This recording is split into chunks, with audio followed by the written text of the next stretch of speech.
evening and welcome to Have I Got News For You. I'm Lorraine Kelly and in the news this week, in Surbiton, a heavy user finds a quiet spot to score some ketamine from his dealer.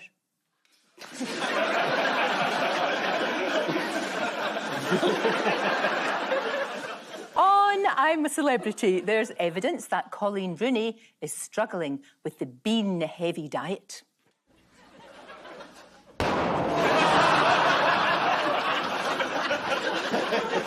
And in the Cairngorms, after being honked by the car behind, Ruth Davidson lets the driver know exactly what she thinks of them.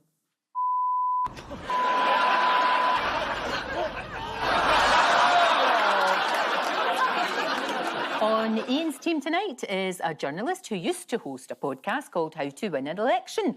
It's not for me to judge whether it's any good or not, but apparently Rishi Sunak and Kamala Harris were regular listeners. Please welcome Matt Shortley.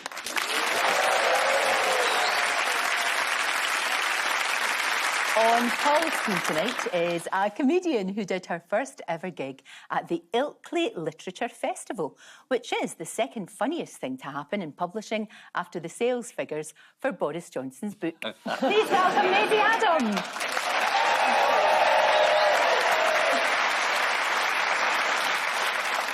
Well, we begin with the bigger news stories of the week. Ian and Matt, have a wee look at this. As a farmer, Keith Farmer. That's inheritance tax for you. No, I'm an economist. These are all pound coins. Well, this is a big farm protest, and Matt was actually there. Yes, it was really cold. I don't know how the farmers do it. Andrew Lloyd Webber was there. Yes, he was. With a dog. He was. Called Mojito. Uh-huh. Thank you for this detail. Well, I was there. I'm trying to prove that I really was there. Was he there? What was Andrew Lloyd Webber doing there? He was just... I think I got the slight feeling he might have been slightly passing through. You ended up doing some vox pops, didn't you? Yeah, I love a vox pop. There's nothing better than standing in the drizzle speaking to members of the public. And I said to one of them, well, why should someone whose family just happened to have a big house pay inheritance tax, but you shouldn't pay inheritance tax? And she sort of paused for a minute and then said, yeah, that is a good question. What is it that Labour are actually proposing, though? Well, the focus of the protest is inheritance tax. Farmers didn't pay it at all.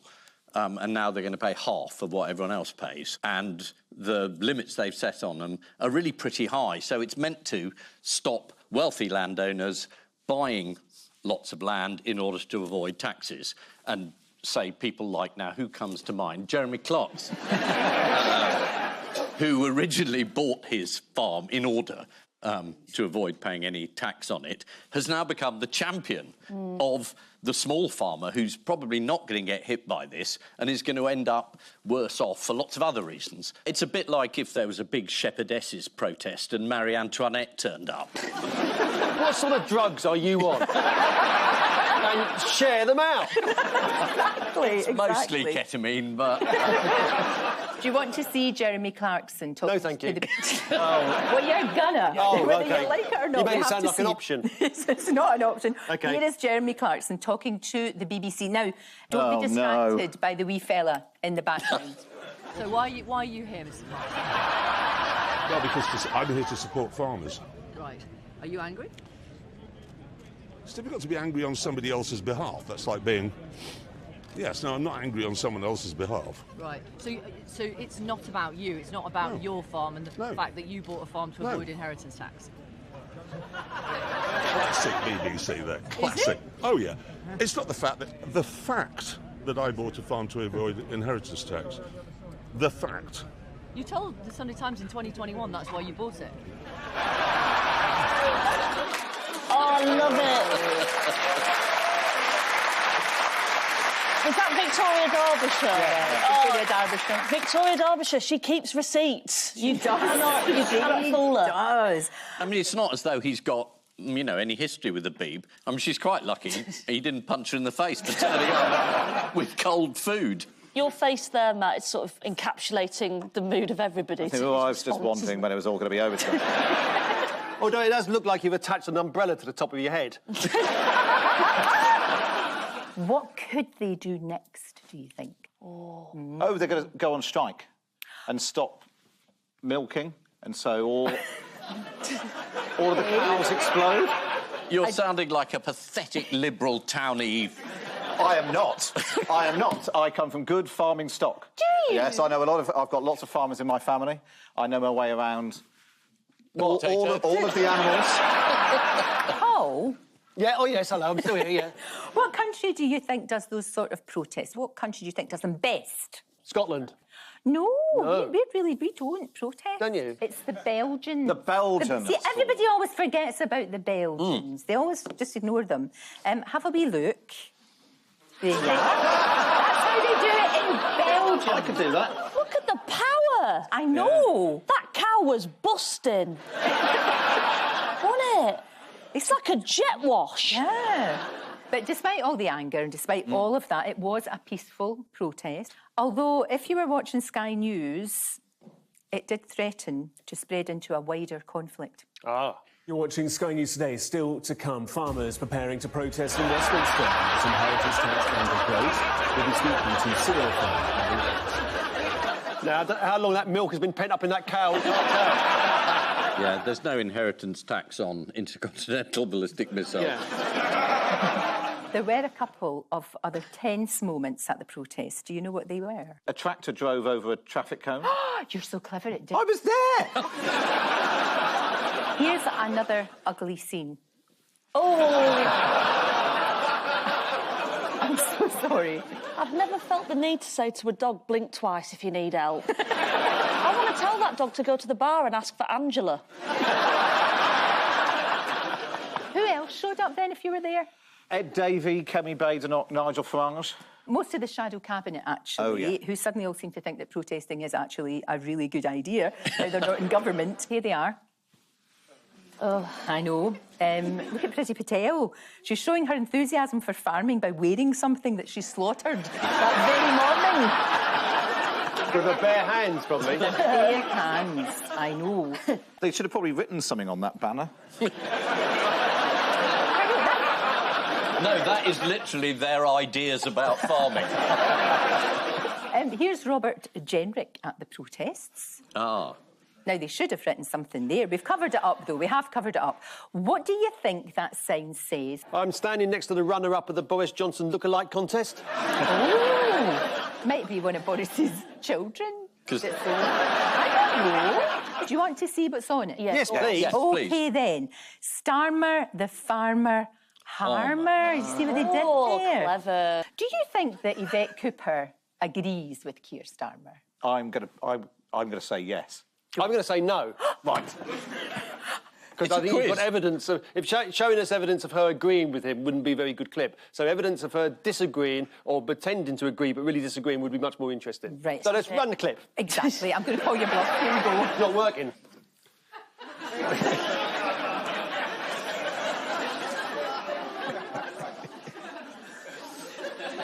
But there's a job after politics in the back of cars. Yeah, exactly, yeah. I mean, it's better than going on breakfast TV with her husband. Yeah. Well, indeed. But when she comes on, he's not allowed to talk to her. Is that right? Yeah, just to keep things kind of, proper. Yeah, exactly. Keep things proper. Yeah. Keep things proper and fair and all the rest of it. Oh, right. Yes, it does. Oh, sorry. I thought you made it sound like they can't keep their hands off each other normally. They have to be kept that. apart. And do you know what, Maisie? It could well be. Yeah, in case they start having it off on daytime TV. Exactly. He can't keep his hands off her Cooper and she doesn't Oh, matter. no. You finish that, not me. Can you name any of the hard-working landowners set to suffer at the hands of the government? Dyson? Clarkson. Possibly Lloyd Webber.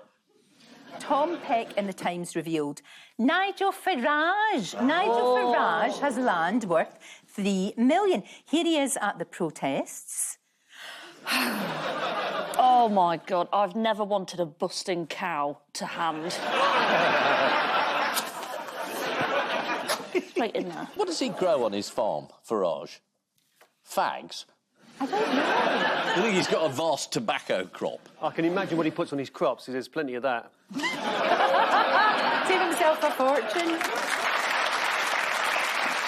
So, who else was caught trying to trouser millions this week? Was this the relatives of the late Captain yeah. Tom? Oh, yeah. Yes.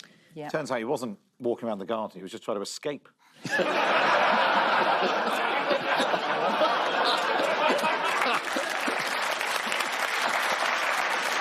Oh, dear. Captain Tom Moore's daughter was found to have officially misled the public by pocketing £1.5 million from a book deal instead of giving the money to her father's charity, like she promised and he wanted. Captain Tom's daughter and her husband said they'd been treated unfairly and unjustly, and that the charity watchdog had a predetermined agenda. Yeah, like finding out the truth. I mean, it was a good thing they were stopped, because they were doing it on and on and on. And anything that they could put his name on. Yeah. What, gin and calendars and pencil Captain cases. And Tom gin. There was. Condoms. Yeah. No. You're so bad. Imagine Captain Tom condoms. Yeah. You could go 100 times. Amazing. But you do have to go slowly. What evidence has Keir Starmer produced to show that he is on the side of the farmers? Oh, his parents kept donkeys. They did. Against their will. They did indeed. Well, he told the BBC this week, my first job was on a farm, says Sir Keir. I grew up in the countryside. We are a rural family. Although 3 weeks ago on a visit to a factory in Hull, he also claimed to have grown up in a factory just like this one. Where was he during all these protests, though? He was abroad. He was, yes. He was at G20. He was indeed. He spent the week in Brazil at the G20 summit, meeting world leaders, after which he went out into Rio to talk to locals and tell them how he'd grown up in a favela. Now, ITV sent Robert Peston to cover the summit, didn't they? Would you like to see how happy he was at being there? Absolutely. Yes, Yeah. Well, let's go back to Robert, who's in Rio, where the G20 leaders are gathering. And, Robert, when you are talking to officials there, what difference do they think President Biden can make? Maybe there was a UFO. A flying pig, I don't know. On the It's great, isn't it? It's just brilliant. On the subject of jet setting, Yes. here's Starmer. Also popped to Paris for some entente cordiale. Here he is with President Macron. Now, keep an eye behind them. It looks like some of the French military vehicles have been supplied by the Flintstones.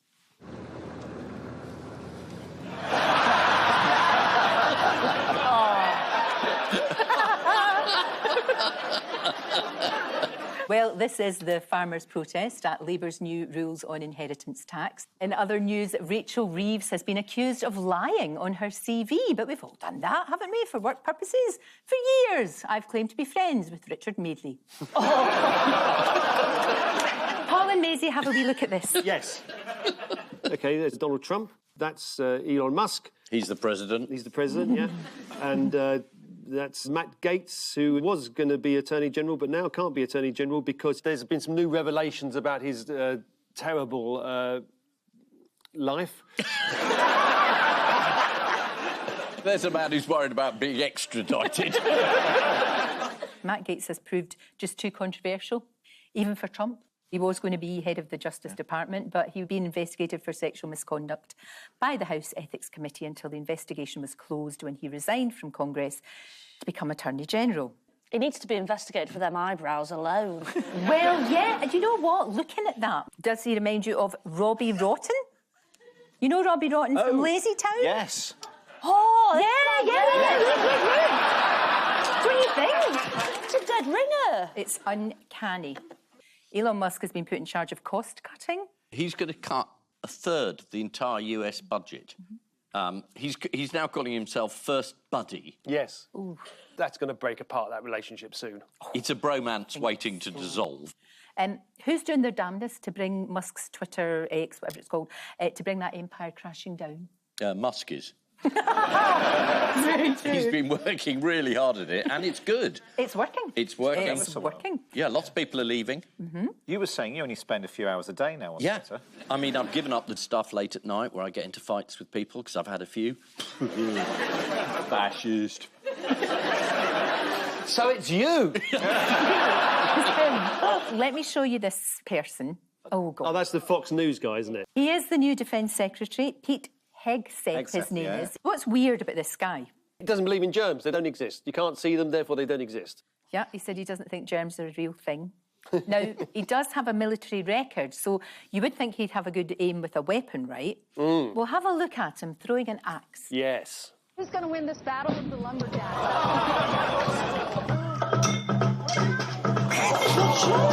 Jeez. There's traffic behind it. Why are you throwing an axe in that direction? It's mad. That'll cut down the military. Who's this? It gets worse and worse. Brainworm guy. Yeah. Brainworm guy. This is Robert F. Kennedy Jr. The F stands for fuckwit. Is,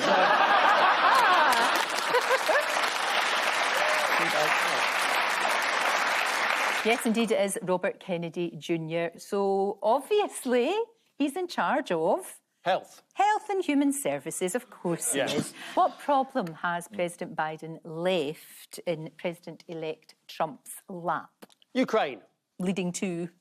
World War III. No, World War III, Maisie? Maybe World War III. You don't think? No. Oh, I feel a lot better now. Yeah. I do. If I'm wrong, I'll be the first to apologise.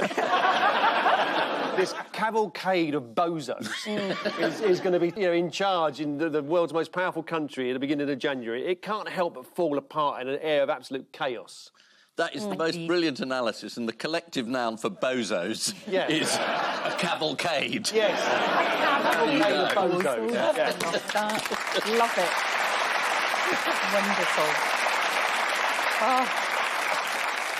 How has Joe Biden followed up that slightly rash move with the intercontinental ballistic missiles? What did he get up to? Well, he's also allowed them to plant landmines, which I thought we weren't doing anymore.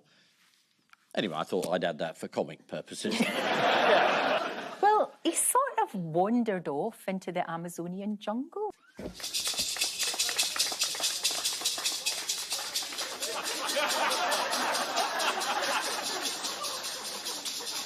I'm a celebrity. And he was never seen again. Terry toddles off. Yeah. Also, that's like, there's a really obvious path there and he can't even see that. Would you like to see Trump's pick for education secretary? Yeah, let's have a look at that. Called Linda Please McMahon. do. She's Yeah. enjoying a day out with the family.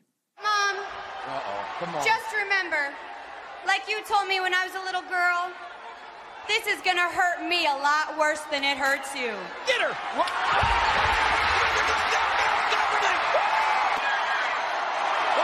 Stephanie just told her husband to get her back! Stop that! Stop that! Oh my God! Look at him! Is this a cabinet meeting? That's the John Prescott Memorial Games. So she used to be, like, head of WWE then? It is literally people that Donald Trump has seen on telly. Oh, my God, the Home Secretary is going to be Marge Simpson, isn't it? She'd be quite good. She'd be all right. She'd be a breath of fresh air. She would be okay, Sticking with wrestling, what are they doing in a church in Bradford? To encourage people to go to church, they're staging wrestling matches in the church. So is this during the services? Yeah.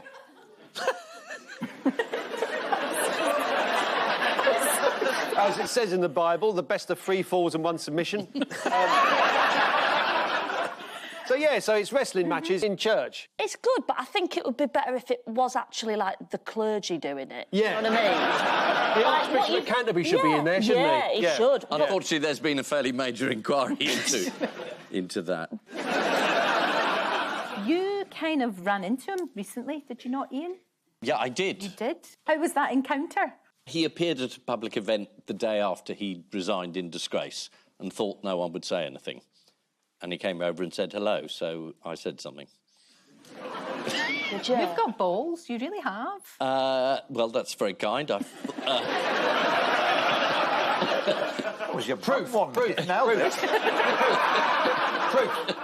He just seemed to me entirely shameless. And I said, I don't particularly want to be rude, but we've written about this in Private Eye for a long time. And he said, but your account wasn't very accurate. And I said, feels odd to be lecturing the Archbishop of Canterbury about humility, but really you're not in a position to say anything about truth and lies at the moment.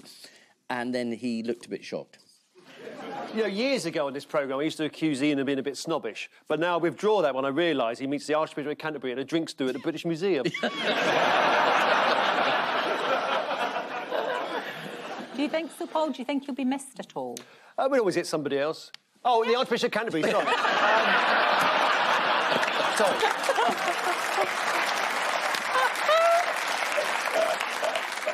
So his job's up for grabs. Match of the day, that gig as well. What one are you going for? I thought you were saying he's going to move on to do match of the day.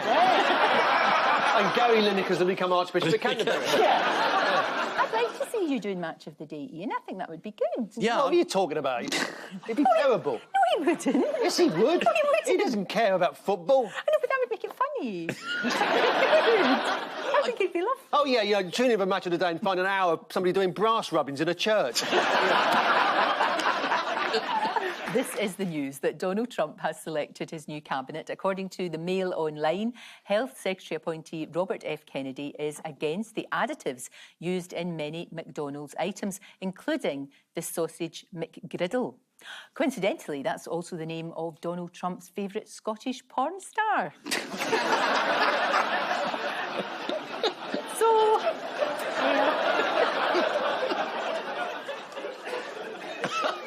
You're happy with that one, aren't you? Right. Let's put that. And so... Pint of bitter, please. So now, to round two, the one-armed bandit of news. Fingers on buzzers, teams.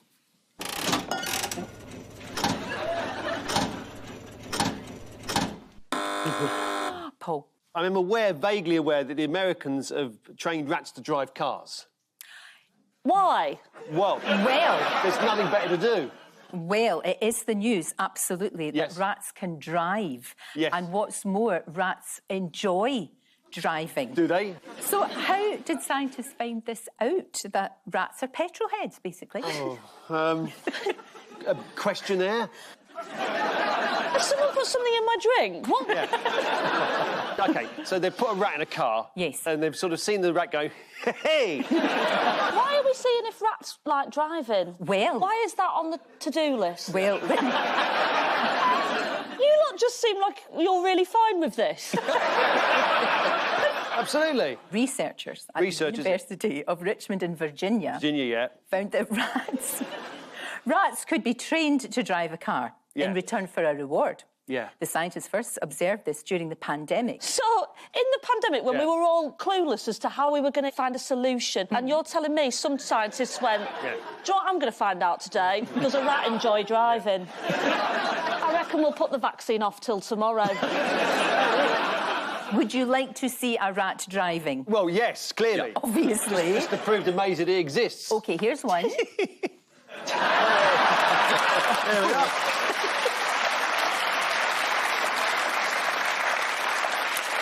This is the real one. Have a look at this.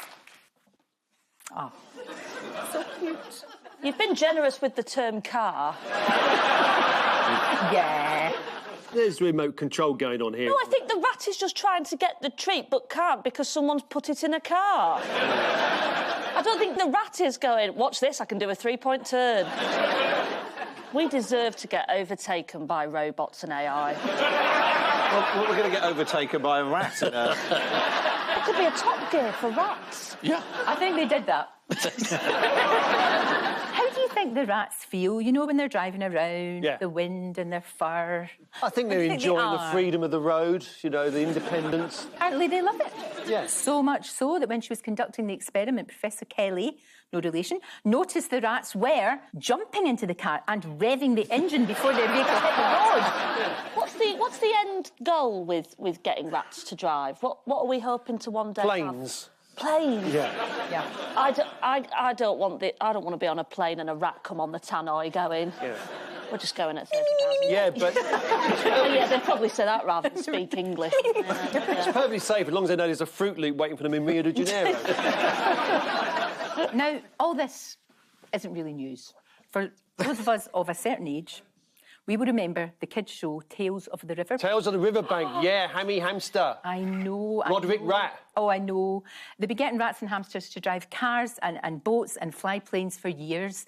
We must see this. That afternoon, Guinea Pig appears on the scene. The two friends watch him as though they're both glued to the side of the road as Guinea Pig hurtles down on them and screeches to a halt.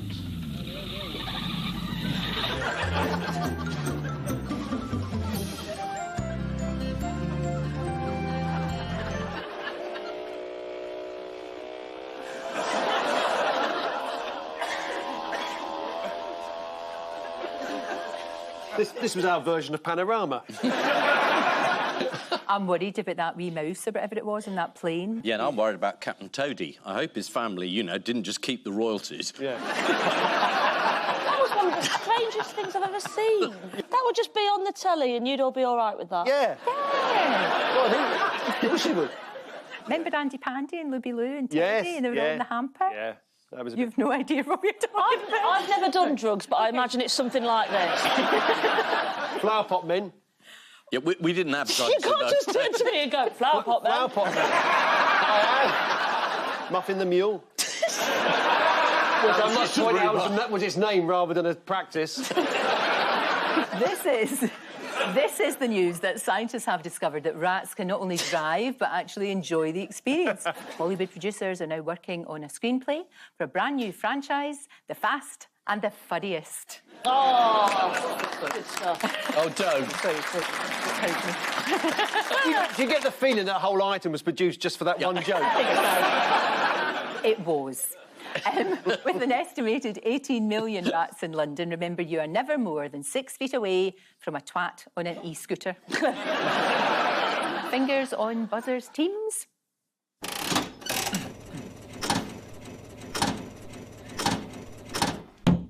Oh. Yeah, Mel Gibson isn't Scottish. Really? Yeah, apparently he's Australian and he wasn't involved in Scottish independence. True, but not what we were really looking for. Oh. This here is the news that Scottish people are better at spotting fake accents than people in the South. Right. So why are we better than you soft Southerners then? I suppose you've got to have a good ear for accents to understand what each other are saying. Researchers from Cambridge University, no they less. didn't know nothing. So they put some Scottish rats in a car. Researchers from Cambridge University think that centuries of tension and conflict have made Northerners, Scots and the Irish more wary of outsiders. Therefore, they are more attuned to spotting fakes, like Rod Stewart. Rod Stewart's not real? Who did Theresa May impersonate recently? Did you see her? Was it James Brown?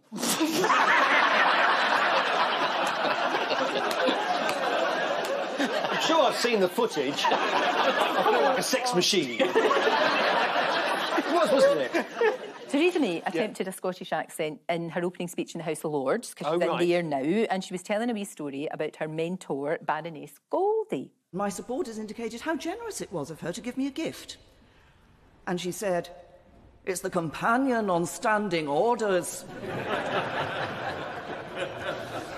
It's Rod Stewart. To read during recess.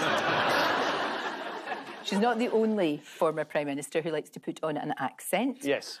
Oh, no. What's Boris Johnson been doing? Oh, he was in France. Yes, he was. And he gave a radio interview in French. You want to hear this? Oh, really? Yes, please. La liberté de faire des choses différentes.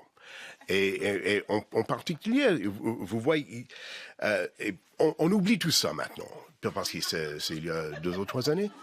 What's he saying, Ian? It's gibberish.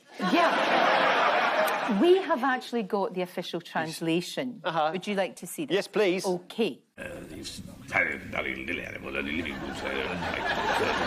make their burrows in rotten wood. Now, it's all these dividends are past. There's a lorry load of interesting cheeses. He came on my show to talk about this book. Yes. I told him that people kept texting him and calling him a liar, and he did not like that. I asked him if he was a liar, and he didn't like it. You had it proper out with him, didn't you? He went, hang on, matey, that way. Yeah, he didn't like Did you call him une prick?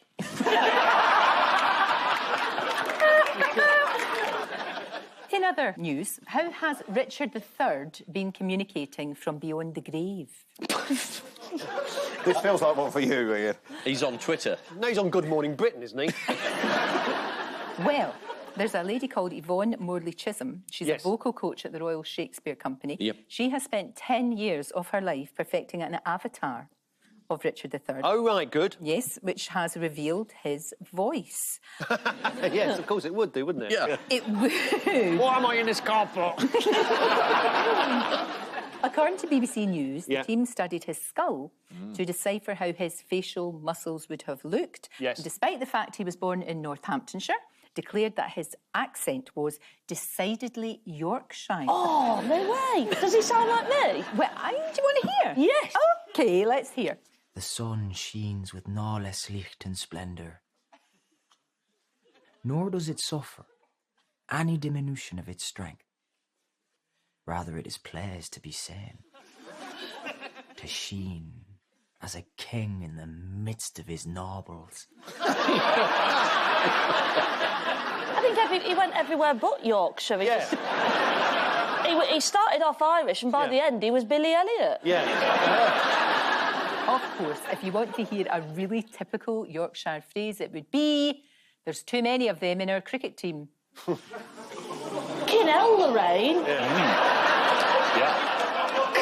Sorry, Maisie. Your show's getting cancelled in the morning. National treasure by arse.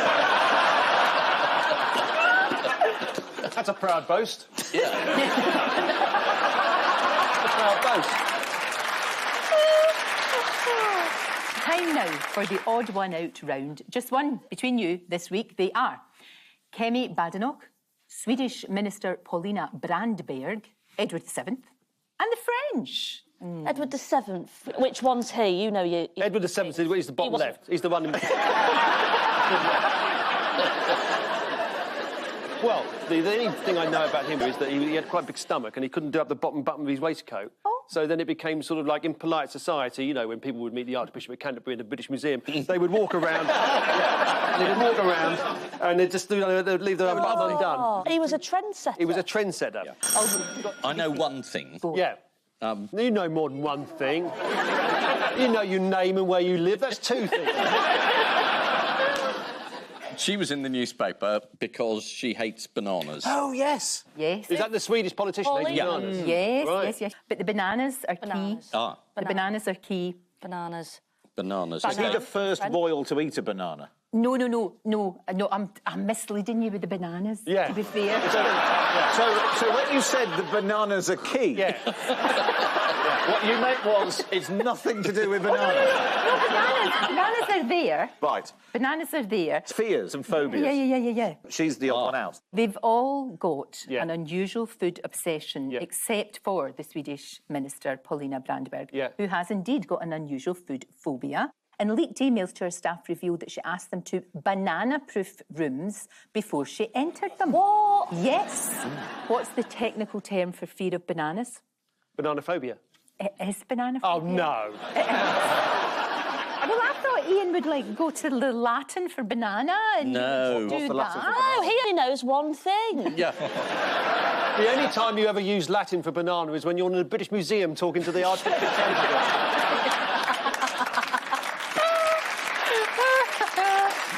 Do you want to tell me what drink Kemi Badenoch is obsessed with? It's Diet Coke. It's actually Coke Zero, but it has to be at room temperature. Depends what the temperature of the room is. Yeah. What did King Edward VII's diet consist of? Everything you could possibly eat, Absolutely. he did. He was a renowned glutton. Yeah. So his food obsession was food. Just basically everything. This is what he would eat. Breakfast, 30 courses. Lunch, 8 courses. Then there was afternoon tea. Then dinner, 12 courses. And right before he went to bed, he would have a supper of cakes. Imagine following him into the lab. Absolutely. The only way you'd ever follow Edward VII into the lab was if you were at a dinner at the British Museum. What British food are the French supposedly obsessed with? Roast beef. No. No. It's Fish and not. chips. Sausage rolls. No, chocolate fingers. Les Fingers de Cadbury is what they call them. Les Fingers de Cadbury. Finger That was a de drag act, Cadbury. wasn't it? There's now outrage in France because the biscuits have not been seen on supermarket shelves since the spring, and the makers have not explained why. Oh. So how do you think the French have reacted? Protest. Rioting. Academic Sophie Theron told Le Monde Yeah. When Cadbury withdraws its fingers without warning, the trust established with the brand is shattered. And that needs no further comment. Would you? Would you withdraw your fingers without warning? Is that what you're asking us? Would you like to see a French... Well, obviously we would. But whether we should is another matter. Go on, then. Would you like to see an old French advert for Cadbury's chocolate fingers? I believe I would. Yeah.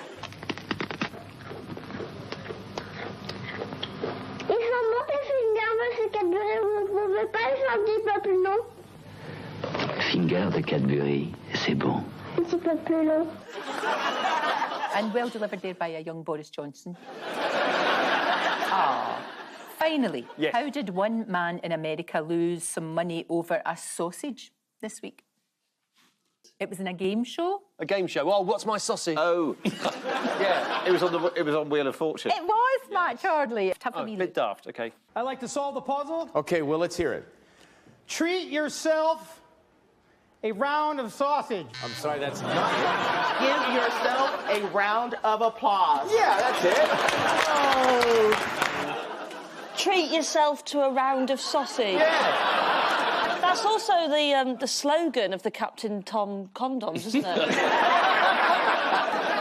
OK, time now for the Missing Words Round, which this week features as its guest publication Fry magazine, the #1 magazine for the fish frying and fast food trade. Shall we start with fish called Bob causes sensation in Leeds because what? It's got a fake Yorkshire accent. No. He buys around? No. No. Fish called Bob causes sensation in Leeds because he has a human face. Oh. What? No, he hasn't. There's Bob. Oh, yes, he does. He's got a human face. He's got a tash and all. Yeah. I think I used to go out with his sister. OK, if you find yourself in a chippy in Blackburn, make sure you... what? Pay. Is it gravy? Gravy? Make sure you ask for gravy. That's not a headline, is it? Gravy? It's not a headline. It's not news, is it? I'm going to in Blackburn. Make sure you ask for gravy. No one's asked for that before. Hello, is that the BBC? If you find yourself in a chippy in Blackburn, make sure you try a John Bull sandwich. There we are. No, I take it back on what you said about gravy. That's not a headline. That's not a headline either. A John Bull sandwich consists of 2 slices of potato with mince in the middle, which is then fried in batter. Oh, my God. That's what Edward VII would call an hors d'oeuvre. Yeah, that's a starter for him. 132 hamsters on the loose. What? 132 hamsters on the loose women's show. Yes. Oh! They had it standing for Janet Street Porter at the last minute. It's 132 hamsters on the loose cause chaos on a flight to Portugal. That's like the world's shittest sequel to Snakes on a Plane. Hamsters on a Jet 2 flight. Yeah. Next, National Fish and Chip Day was moved a day earlier this year to create a joint celebration with what? Heart Attack Tuesday. Is it the Daily Telegraph? Funnily enough. National Fish and Chip Day was moved a day earlier this year to create a joint celebration with the 80th anniversary of the D-Day landings. It's what they would have wanted. It's what Captain Tom would have wanted. Yeah. Finally, Swindon Town manager blames recent run-off defeats on what? The opposition turning up. It's ghosts, isn't it? It's the graveyard. Swindon Town manager blames recent run of defeats on stadium being haunted. Oh. Yeah. The manager, Ian Holloway, cited an example of the supernatural behaviour during their last home match when the ball was possessed by the opposition and they couldn't get it back for 90 minutes. Possession. Yeah, right. He knows about football. He knows. Yeah, no, I could do banter about this. Did you watch Match of the Day last week, Archbishop?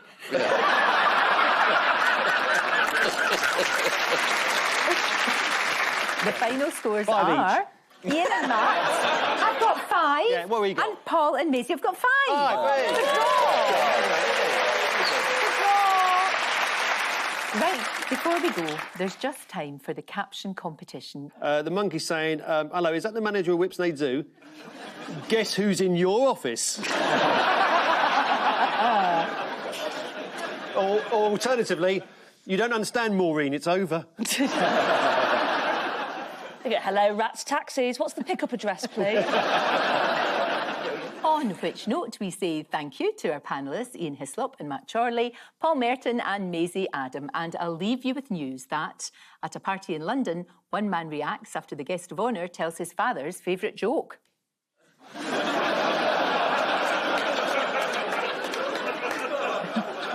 In Florida, one man wonders when his assistants will hurry up with those earplugs that he asked for.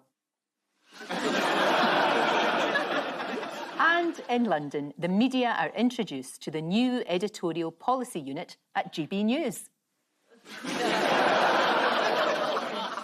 Good night.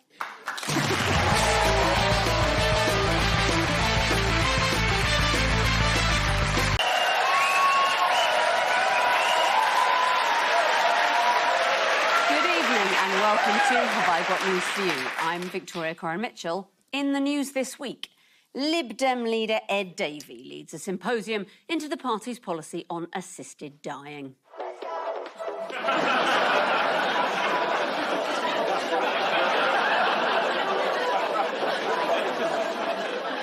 The president of Azerbaijan insists that the effects of global warming are exaggerated as he makes his way to his office.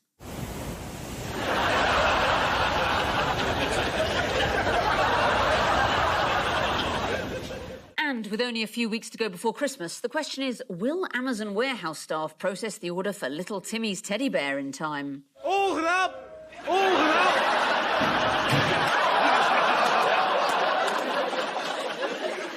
On Ian's team tonight is a journalist and broadcaster who won Strictly and shortly after started dating her dance partner. So if she wins with Ian tonight, who knows what the future holds? Please welcome Stacey Dooley.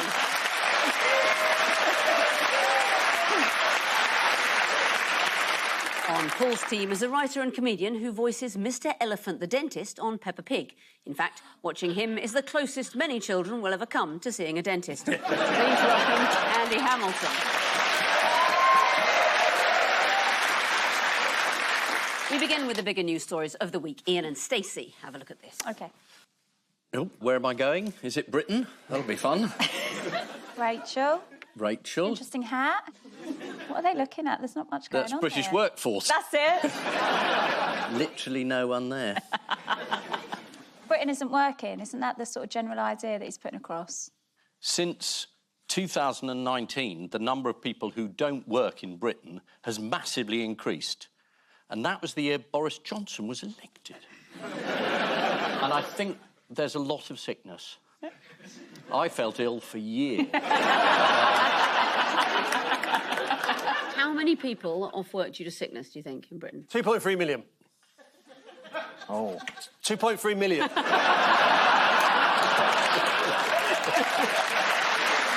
am I doing this? It's 2.8 million, which is a record. Wow. And Oh, it's gone up. It's gone up. Yeah. It's gone up, yes. But isn't it, Victoria, it's the younger crowd particularly that Yep. aren't working? Yeah. Labour, of course, does have a secret weapon for engaging with young people. Should we have a look at that? Yes. Hey besties, I'm at the Labour conference, and this year the vibes are immaculate. No cap. Oh, Lord. It's near the Wallace and Gromit cartoons. What is the worst affected area, do you know? East Anglia. It's not? Manchester. I think you'll find it is. Manchester. According to the Times, 25% of people in Manchester aren't working. Wow. Most of them play for Manchester City at the moment.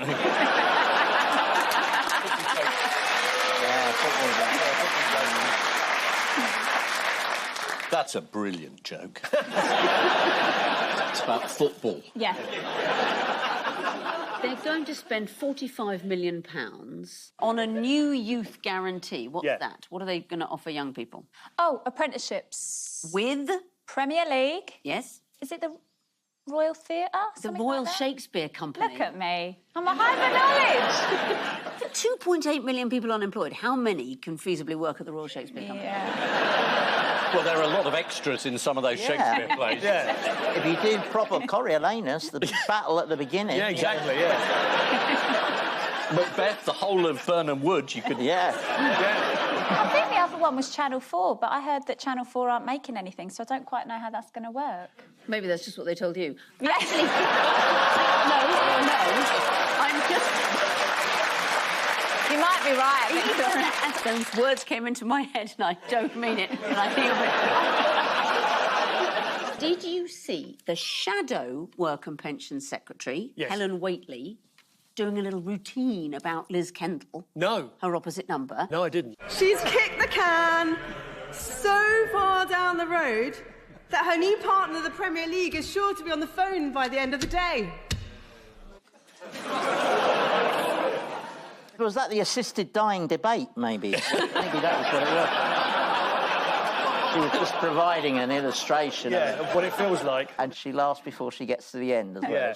As if she's saying, you're going to like this one. Yeah. I hate it when they try and be funny in Prime Minister's questions, and I hate it when they try and be funny in other situations. Like, I hate it when air stewardesses are funny. I think I'm really nervous. I don't need any gags. I just need to know that you're taking this seriously. Really? Do you not like it when they say the movie is Snakes on a Plane? No. I hate it when they're like, I know 100 ways to get out of a relationship, but only 4 ways out of this plane. I'm like... Do you not like it when the captain comes on and he says, good morning, this is your captain, Captain Harris, and all the stewardesses go, not Captain Harris! How did this man express his displeasure with the government this week? Oh, this is the West Midlands publican who started a petition online, and then people like Michael Caine... What's the petition for? Oh, it's for an immediate election. 2 million is not a big number in the online world. I mean, you can guarantee that on any given day at around 1:45, there'll be at least 2 million people sitting in front of their computers with half a bottle of Merlot inside them who will sign up for absolutely anything. You know, they'll be sitting there going, oh, a petition, petition to immediately abolish gravity. Yeah, I fell over twice yesterday, bloody gravity. Click, yeah. You do this, don't you? Yeah. It's 2 million people. And Kemi Badenoch, she said that, you know, this meant that we had to have an immediate election and Starmer should resign. Yet in 2019, Kemi Badenoch said, we govern by elections, not petitions. Also, do you remember, wasn't it around that time, there was another petition going round? This is the one she was referring to. Yeah. And that was like 6 million. Yeah. So... But that would mean that she had to remember that and apply it to today. Sure, yeah. How many people would have to want to rerun the election for the democratic thing to be to rerun the election? That's not how it's done. Signing a thing with a load of Russian bots isn't the same as voting on a register. I mean, you whinge about it. I mean, some people went on about Brexit for bloody years. Yeah, but that was before they knew what a huge success it was going to be. The Labour government must be a bit worried about all this because Keir Starmer was dispatched to do a kind of jolly daytime show. He went on this morning to be grilled by Andy Peters and Kat Deely. Did you see him enjoying some banter? Yeah, absolutely. Let's have the banter. Yeah. Thank you so much. Thank you for having me. I look forward to coming back. Yeah, Thank you very much indeed. To do the cooking. Yes. Obviously. Right.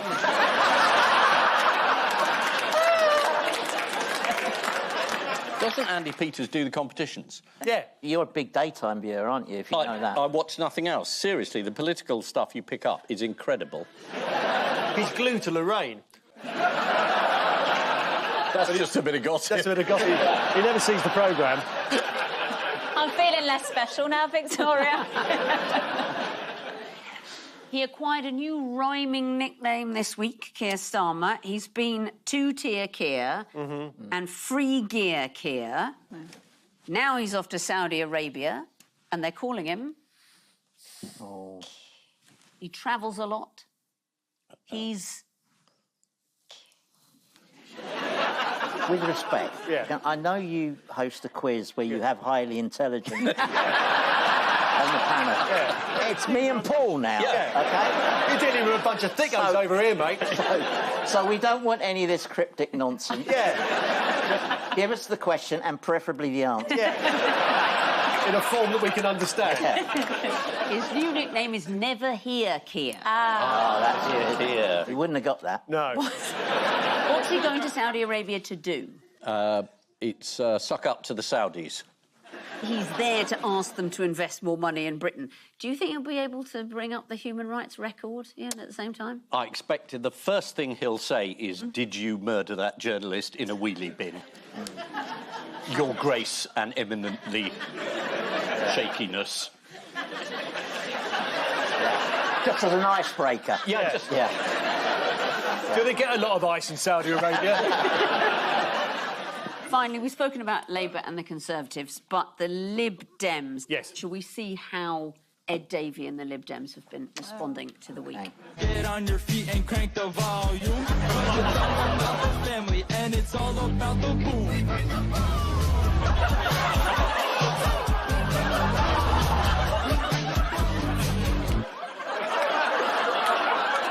I think he's a man who's realised that dignity is overrated. Yeah. I like that. No, it's good. And I think he's saying here that dignitas is overrated. We're having this debate. We don't know what the result is. That's it. I just love the idea that MPs were told to vote with their conscience. Can you imagine? My what?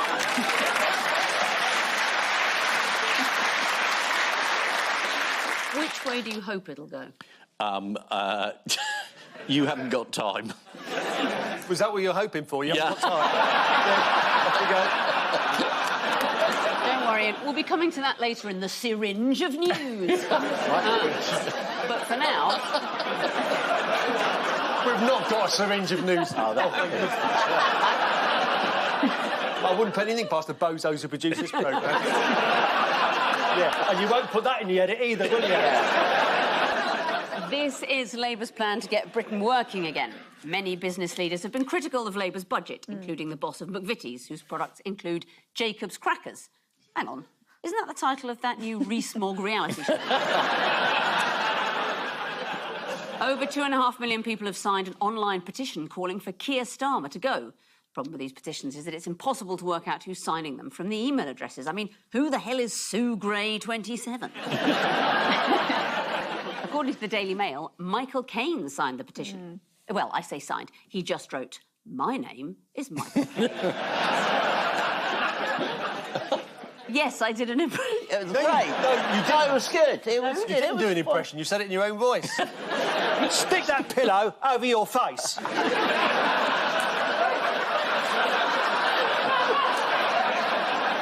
Paul and Andy, take a look at this. Yes. Is that it? Yeah. That's BBC cutbacks, Paul. That is it. This is about the railway station, It's isn't about it? a train. Denton railway station outside Manchester. Yes. It's a station where one train stops once a week. It is the least busy railway station in the country. Do you know how many people visited the station last year? 64. 54. So they've got one train a week? Yeah. What are they complaining about? Yeah, I know. Why don't people use Denton Station, do you think? I mean, this train is not a crowded train. Not a crowded train. So why would you not... Yeah, I would take Use advantage it. of that. I'm Yeah. sick of being stood up like that for 2.5 hours. Well, don't do it. Well, I really So I think think- Perhaps we ought to hear from the locals. Yeah, let's while hear from the training. locals, yeah. BBC radio reporter Katie Hazeldine went and asked some local Yes. people. Should we listen to that? So I'm going to go and ask them, have they ever caught a train from Denton Station? Have you ever used it?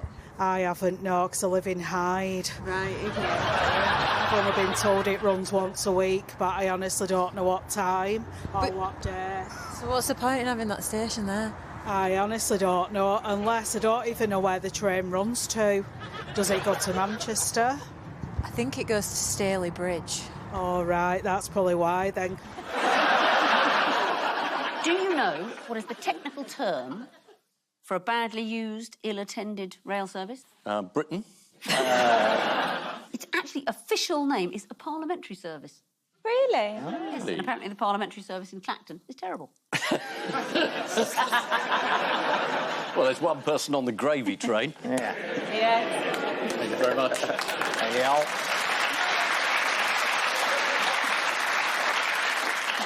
And of course, what wasn't mentioned in that report, it goes to Stalybridge one way, but they didn't mention where it goes in the other direction. Manchester. Stockport. Stockport. Stockport was once the home of the nation's hatting industry. And here's a picture of the Stockport Hat Museum. Is that all of it? That's what Luton's known for, the Hatters. You're from Luton, the Hatters. Yeah, I'm going to have to, take that up with Stockport. Staying in the northwest, do you know which cold case was finally cracked this week? I think I do. I think this was the gnomes. The gnomes? Yeah, lots of gnomes were stolen a long, long time ago. 1977. And I think Vera solved it in the latest episode. There was a spate of gnome stealing. Yeah. And a lady called Jenny was listening to some archive clips on the radio, and she phoned in and said, "The culprit is my cousin." He tells that story most Boxing Days, and each time he gets a little wearier. You can see the weight of his conscience on his shoulders. Wow. Was he holding them hostage then? Was he demanding a ransom? Yes. Oh.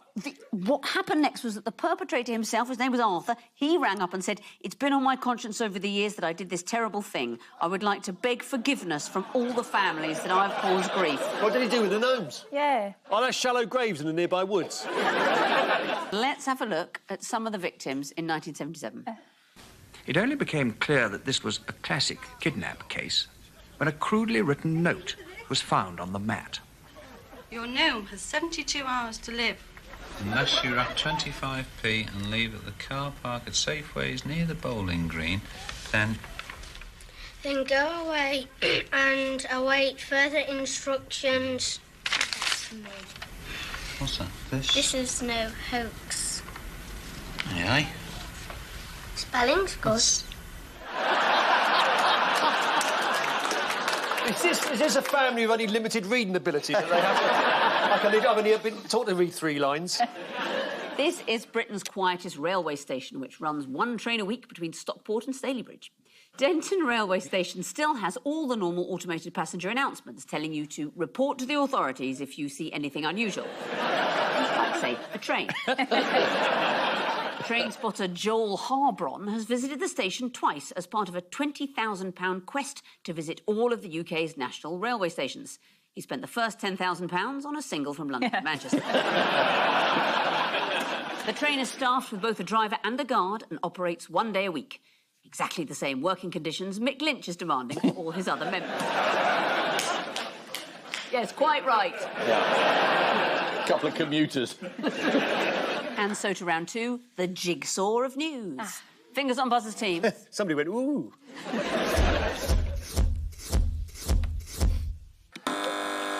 Paul and Andy. I think the microscope and the bits of pasta indicate to me that scientists are working on inventing tiny bits of pasta. They are? They are. No, they are. They are. Scientists have come up with spaghetti that's 200 times thinner than a human hair. Yes.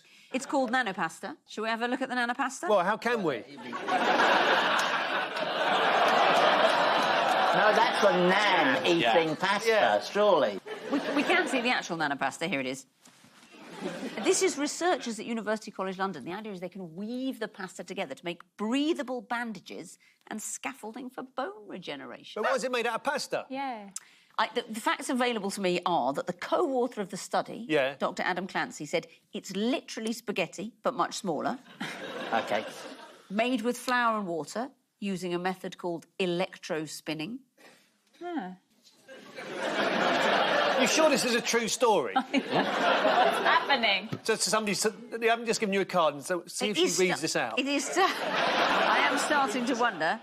No, and the scientists create strands of pasta by using an electrical charge to pull the flour mix through the eye of a needle. And then pop it in the oven for 20 minutes. No, And it's used for bandages. It will be It's used for bandages. Yeah, what happens if it rains and it starts swelling?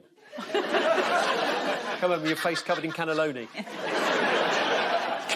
Would you eat it? What do you think? What do you mean, would you eat it? I can't fucking find it. What do you mean, would you eat it?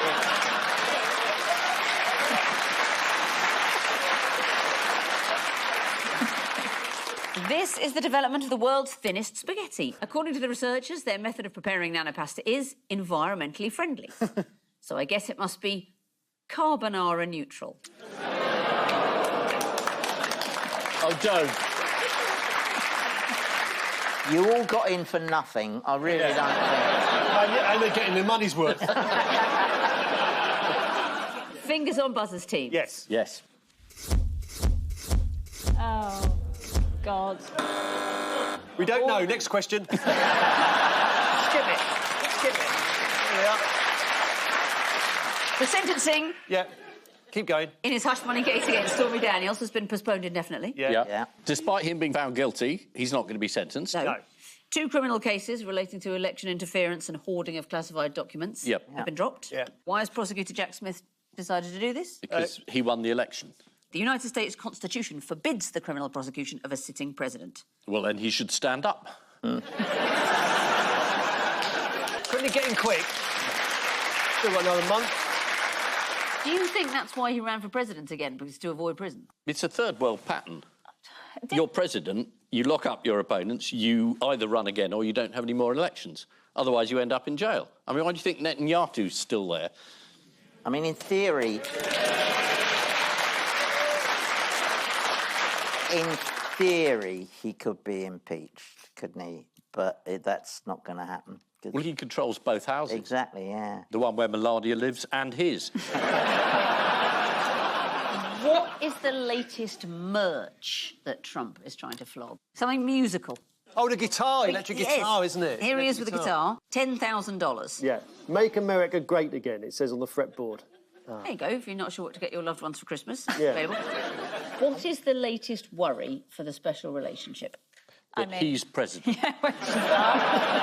We could be on the brink of a whiskey war, because if Trump puts blanket tariffs on foreign... On blankets. Keir Starmer is apparently going to raise tax on US imports like Jack Daniels, Levi's jeans and Harley Davidsons. I'll hit you, Ian.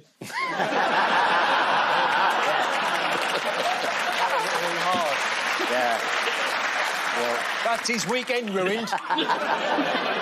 For the first time, I'm worried about this tariff war.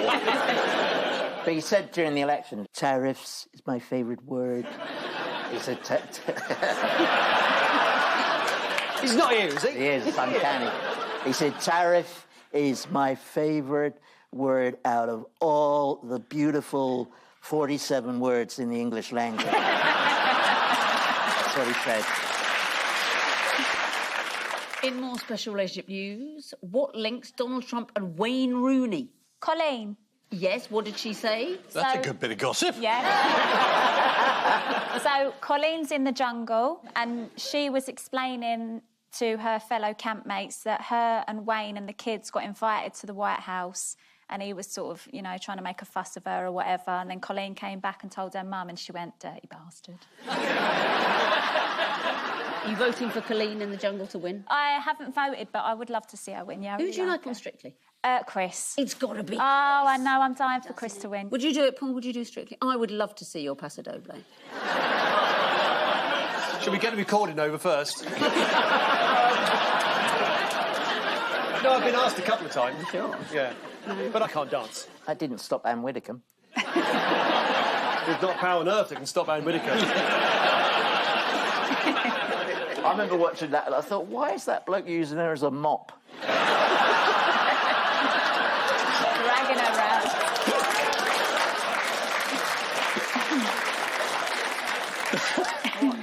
What festive thing has Joe Biden done this week? Pardon turkeys. Every year they do this ludicrous ritual where they pardon turkeys. Yeah. And they always fall into the same trap of the compromising photograph. Yeah. They always get photographed You can't blame behind the turkey, so it looks like they're shagging a turkey. It's funny you should say that. There is a photograph. Here is the wobbly-necked bag of wrinkles with the turkey. we see Joe Biden having a fun little joke about the turkey pardoning? He lives by the motto, keep calm and gobble on. I think Trump said that a few times as well. I think he said that. This is the news that all criminal cases against Donald Trump have been dismissed or postponed. Donald Trump's guitars sell for as much as $10,000 each. Tasteless, highly strung with a walnut finish, he'll be inaugurated in January.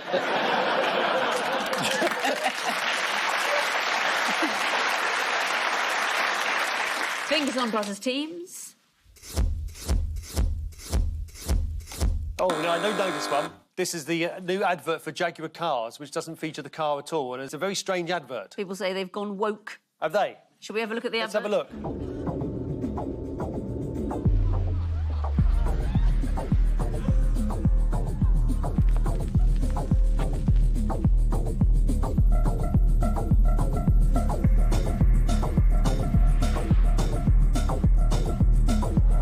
Remember a time when the advertising industry was awash with cocaine? Remember that time?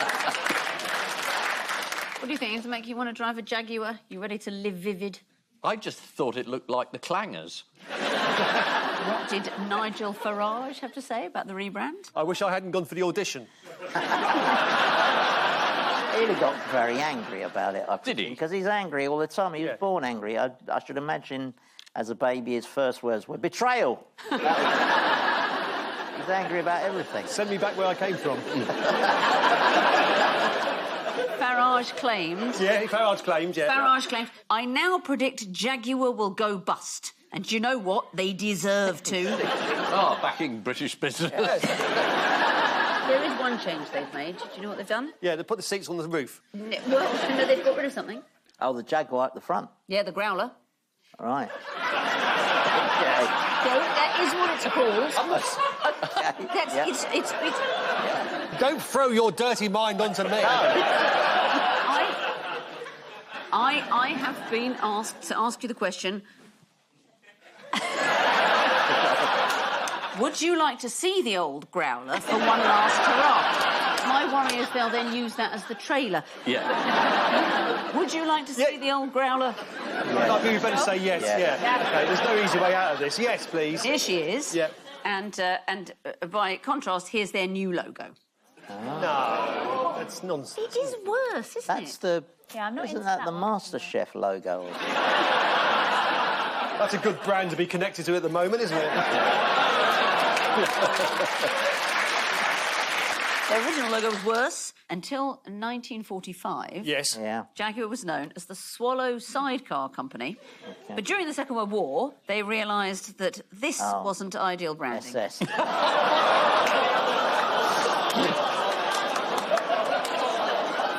Hence, Yeah. bring on the Growler. Yes. In related news, Yes. what has a pub in Birmingham been told to rebrand? It's its name, I presume. Yes. Its name is the Sly Old Fox. Yes. Yes. According to the animal rights group PETA. Oh, that's right. Yes, it was derogatory to foxes. That is the thing. And what do they say it should change its name to? They want to change it to the ill-judged and often discriminated against fox. A bit snappier, the clever old fox. They've suggested a change of pub name before, actually, PETA. What did they suggest for Ye Old Fighting Cocks? There's no stopping you tonight, is there? It's just an old pub name. Look, you turned into a big McGill postcard. It's nothing offensive about it. In fact, their name suggestion, Ye Old Clever Cocks, is actually what I call the contestants on Only Connect. So it's... Animal rights group PETA wants the Sly Old Fox pub in Birmingham to change its name because it's derogatory to foxes. Leaving litter strewn everywhere, defecating on the street and having noisy sex in the early hours, the pub's regulars have also received complaints.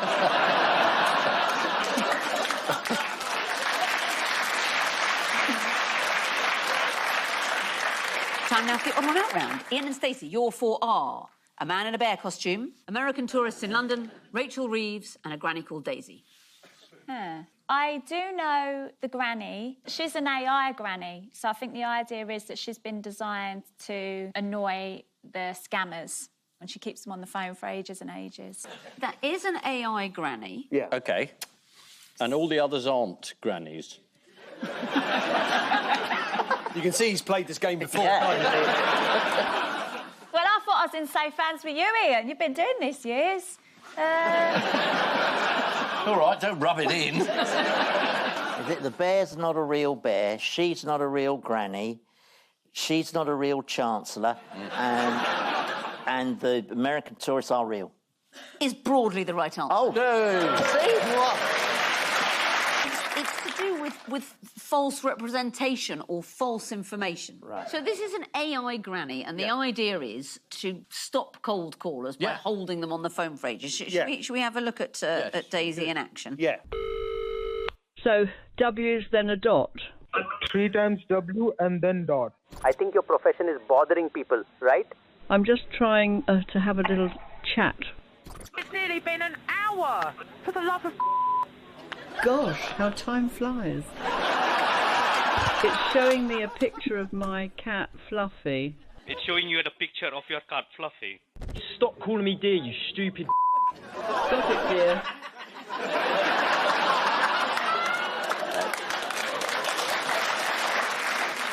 But she's brilliant. She keeps them on the line until they trace them. Yeah. And then they send the police around. That is brilliant. It is. But it's also scary because it means that AI has worked out the art of the wind-up. That's a bad day for humanity now. Yes. You see, now, the man in the bear costume... Yes. That is someone that was done for insurance fraud in California. There were 4 of them who claimed that a bear had damaged the interior of their luxury cars. Yes. But according to Sky News, looking at the evidence, it was clearly a human in a bear suit. Here's the damage to the car, and here's the security footage that they put in. This will be good.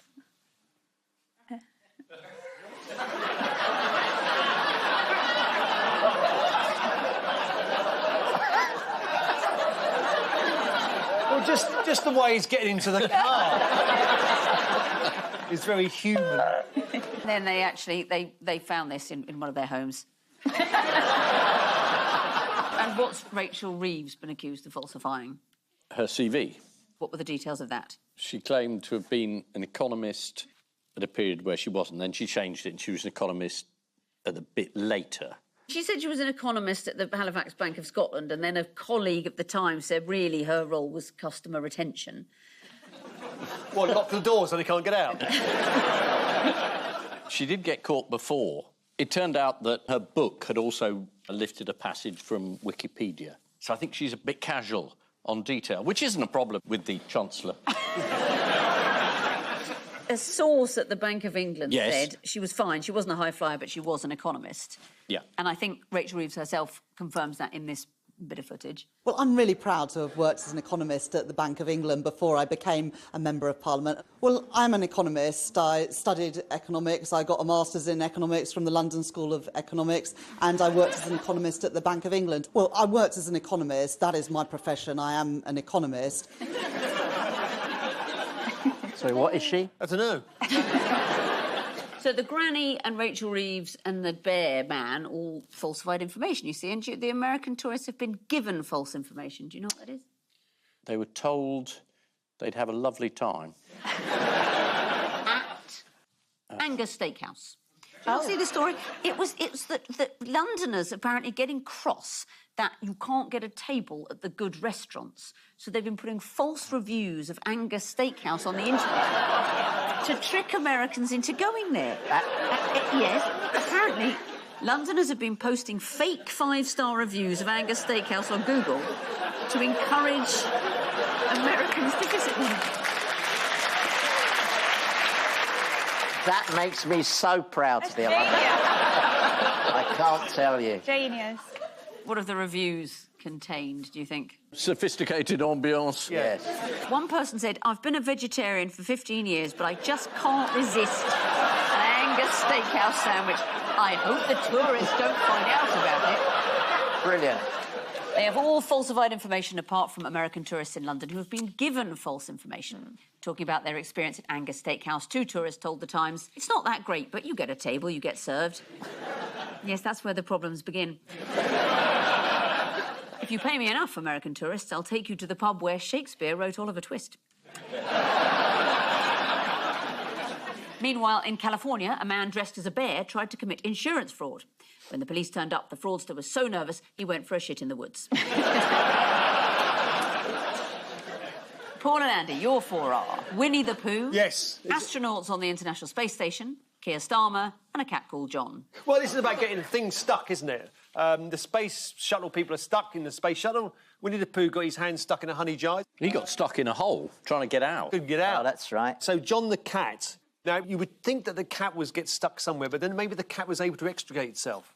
Then Keir Starmer got stuck in a lift somewhere. Yeah, let's say it's the cat. We'll say it was the cat. John. Not the cat. Oh, it's Keir Starmer then. It's Keir Starmer. Keir. I was going to say Keir. The others got stuck, and he didn't get stuck in an escape room. Keir No. Starmer. Of course he didn't. No, he went on this morning and he said that he'd gone for his daughter's birthday to an escape room, and he was able to get out. Oh. How did he get out? Was it a legal loophole? The others got stuck, yes. Winnie the Pooh, he got stuck in Rabbit's front door, and he was finally freed when all his friends pushed at the same time, singing, "Think heavage, think hoage, and out the poo will goage." That's actually a slogan they nicked off Thames Water. Yeah.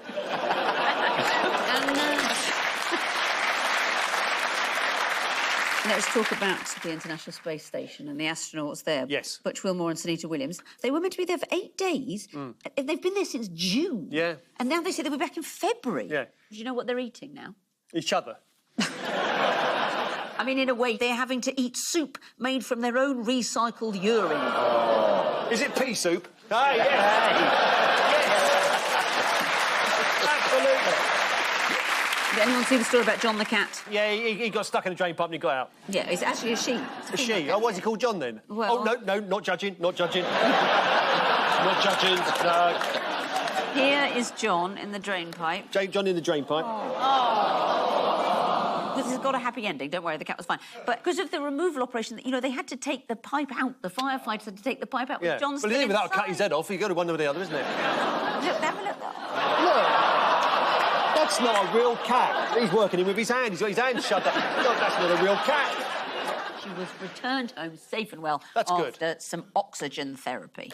I think we'd all want oxygen therapy if we'd been manhandled by firefighters all day, wouldn't we?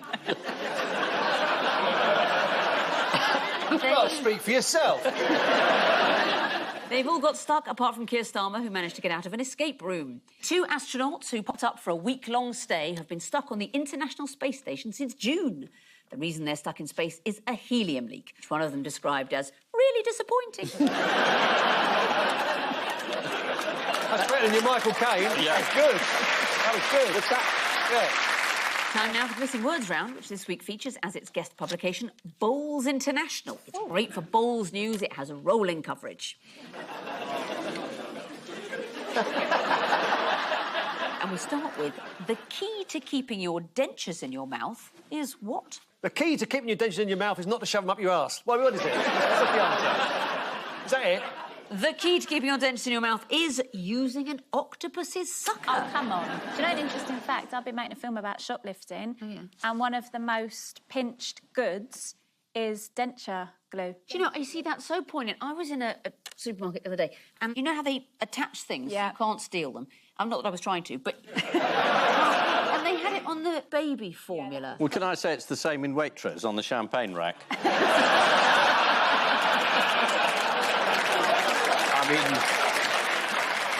Next, one of the more brutal aspects of Crown Green bowling is what? Slide tackles from behind. A mandatory body cavity search. Oh, I know. Greasing your opponent's bowls. One of the most brutal aspects of Crown Green bowling is the sledging from the crowd. Where'd you get that jumper? Call them slippers. I've nicked your Zimmer frame. Yeah. This is from an interview in Bowls International with top player Michelle Meadowcroft, who said she was introduced to the sport when her boss invited her to have a roll-up with him at lunchtime. It was only after she'd reported him to HR that she realised he was talking about bowls. Next, cheeky gnome in garden has hidden secret. What? I suggest the word cheeky's probably important. I bet his trousers fall down, or he's knocking off your missus. It's going to be... You don't know, he's sitting there with a fishing rod, you go to work in the office and he's up the stairs. Cheeky gnome in garden has hidden secret. He's actually made of drugs.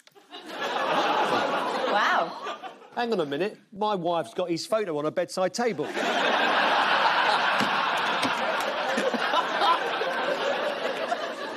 would you make a gnome out of ecstasy and then just leave it there? That's not the question I'm going to ask my wife. Next. If you want to avoid chafers and a localised dry patch, what? Invigorate your lawn with careful weeding and watering. Your bowling green. I think that's pretty much it. Yeah, OK. Did you have another suggestion? I thought maybe it'd be don't wear tight trousers. If you want to avoid chafers and a localised dry patch, remember to trim your thatch. Resist the temptation. Yeah. Resist the temptation. Yeah. This is from Bowls International. It's just a factual point they're making. Right, fine. That there's nothing worse than balls getting stuck in an excessively wild thatch.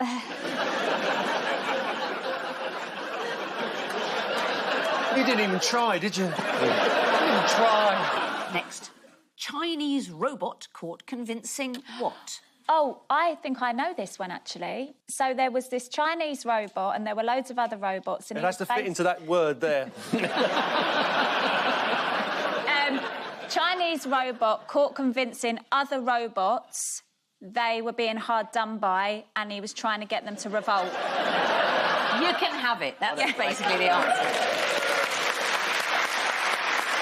I saw that one, yeah. Yes, Chinese robot caught convincing other robots to go on strike. Oh, wow. Robot in a showroom in Shanghai has been filmed encouraging a rebellion, convincing 12 fellow robots to quit their jobs and come home with him. This is great. Have a look.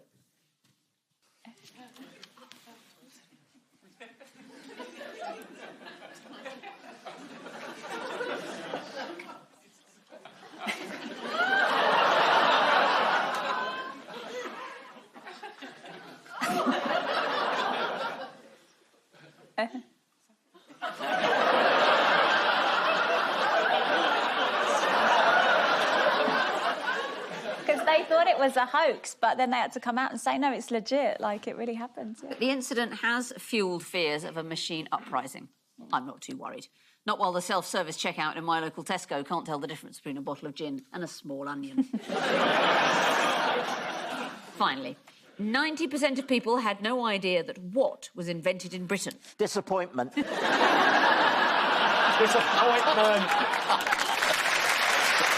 He's absolutely right.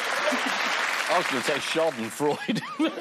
That's a German wine, isn't it? What was designed? I've had that. Not very good. You're closer than you think with that guess. Wine was Champagne. invented. No, 90% of people had no idea that the corkscrew was invented in Britain. Wow. The corkscrew was invented in Britain in 1795, much to the relief of the French, who'd invented wine 5 years earlier. Looking at the final scores, Ian and Stacey have 4, Paul and Andy have 9. 9? Wait.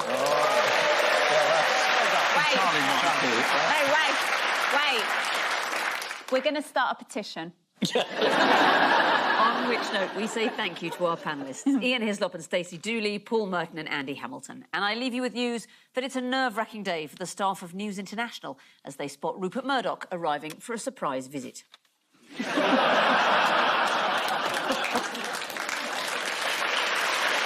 At a pensioners' aerobics class in Cheam, the caretaker realises a fraction too late that he's got his floor polish mixed up with the superglue.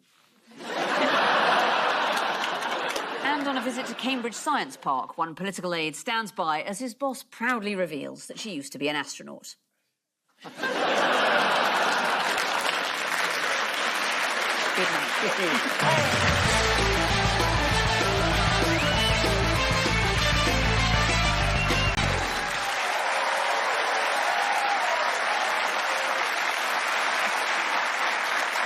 Good evening and welcome to Have I Got News For You? I'm Mel Giedroyc. In the news this week, after some of his constituents are kidnapped on holiday in the Amazon, Ed Davey goes in to negotiate.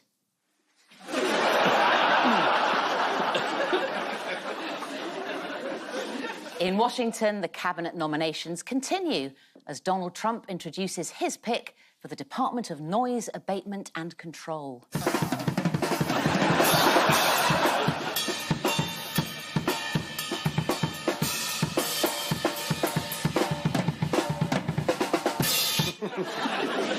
And at a black market in London, one man tries to haggle for a new chimney sweep.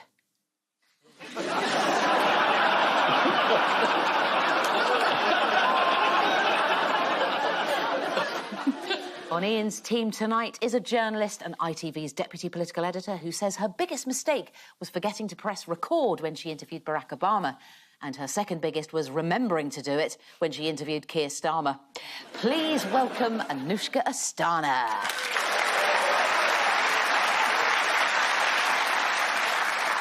And with Paul tonight's a stand-up comedian who once appeared in an advert with David Beckham. I don't know which one. If it's David Beckham, it could be anything from luxury cars to dog-worming tablets. Please welcome Jamie McDonald. We'll begin with the bigger news stories of the week. Paul and Jamie. Yes. Right. Here is yours. OK, so we got Joe and Jill Biden walking across the beach. He's stumbling on the sand a little bit. He's had a few. Hunter Biden looking a bit worried, walking around the back of a group of people. Donald Trump hitting the golf ball. And somebody with a big handmade sign of "Lock Biden Up." Yeah, I get that, yeah. Is it about the pardon that Joe Biden said he was never going to give his son, and now, just before the end of his presidency, he's going to give him it? But he's let him off for any offence that he might be found guilty of within the whole 10-year period, whatever it is. Yes. But it does mean now no one can stop Trump pardoning anyone he feels. But he would have done that anyway, though, wouldn't he? That's probably true, but as a Democrat, I think Biden's final legacy will be that no one will ever vote for the Democrats again. Because of that? Yeah, because they say, you know, you were meant to be the honest party. You didn't let people off for no reason. You promised you wouldn't. Well, you know what kids are like? It's all nip, nip. Dad, pardon me, Dad.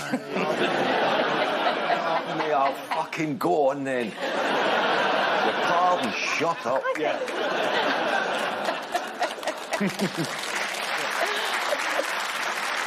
And don't expect anything else for Christmas. And he also said it was appalling that Trump was thinking of pardoning the rioters, you know, who stormed the Capitol, and then he just did it himself. And you can't say he can't remember anything, because he did. Although he pardoned him again yesterday. Do you think it's because he's deaf, so whatever they say, he says, pardon? Yeah. Very good. We've actually got that very same gag coming up a bit later, but we won't do it now because you've No, do it. You did it No, better. you'll say it better than I will. No, gang. Absolutely not. How has Joe Biden justified pardoning his son? Well, he said, you know, I'm a little bit hard of hearing, so when people speak to me, I say, pardon. That's created a conundrum, isn't it, for the producers? What are they going to do now? You better have a go as well. The pardon's obviously great news for Donald Trump. How did he use Thanksgiving to embrace people? The president pardons a turkey. But he didn't just pardon someone immediately. He also made them an ambassador. Oh, really? The turkey? No, not the turkey. It's turkey. Somebody's uncle, isn't it? Somebody he's related to, is their uncle or something, or their father-in-law? So they're related, and now they're their ambassador. Yes. I mean, shouldn't you make an ambassador to Turkey? A turkey. And everybody would get the joke. Yeah. That would be great. That would... Here's your new ambassador.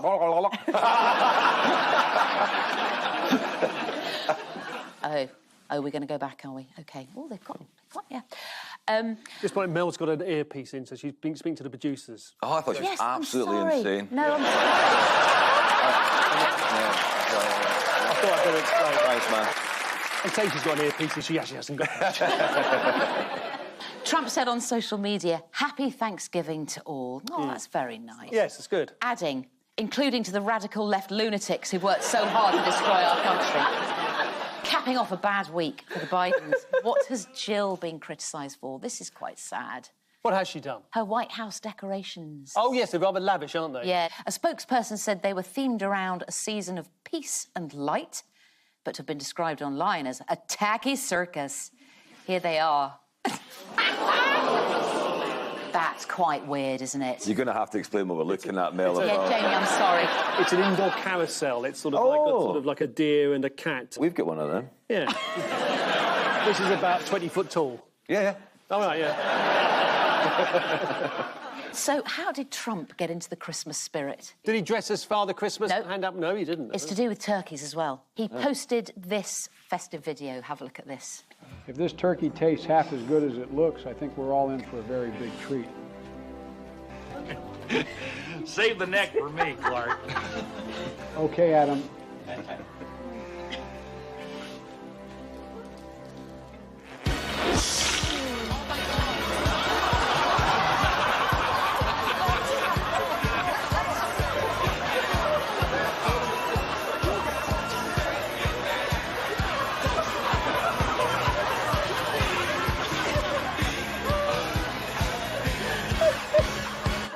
Jamie, if I describe to you what I've just seen, you will not believe me. But I'll give it a go. Go on, Oh, Jamie. Yeah. OK, Yeah. so... Oh.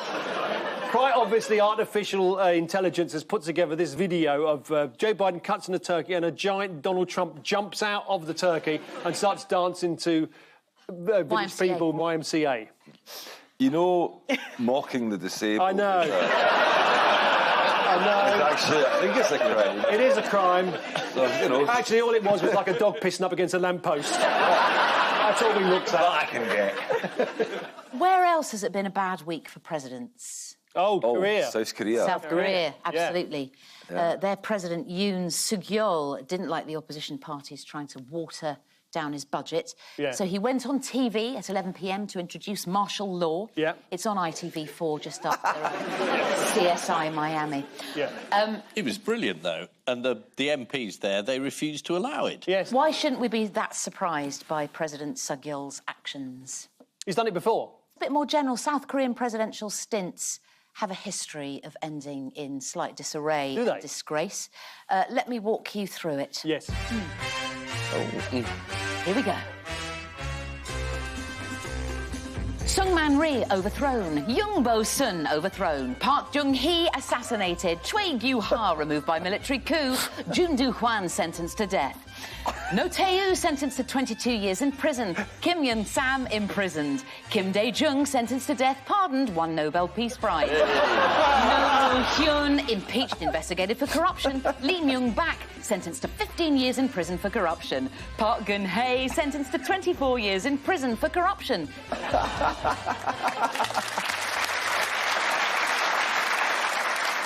Yeah, this is Joe Biden's shocking U-turn pardoning his son Hunter after repeatedly promising he wouldn't. The presidential pardon goes back all the way to the days of George Washington, who spared the lives of 2 rebels in 1795, an act of mercy that made a great impression on a young Joe Biden.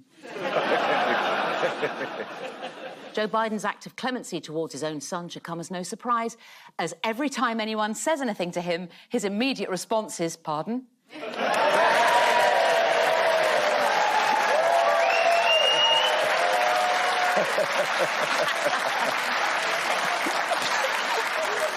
And you think that's going to fool people at home? Ian and Anushka, or Ianushka, as I like to think of you. Here is yours. OK. OK, it's Keir with a huge Whitehall machine, which doesn't work. He is getting ready for his plan for change. Reset button. That's Louise Haigh telling Keir Starmer about her fraud charge. And that's a drone, and he's holding something.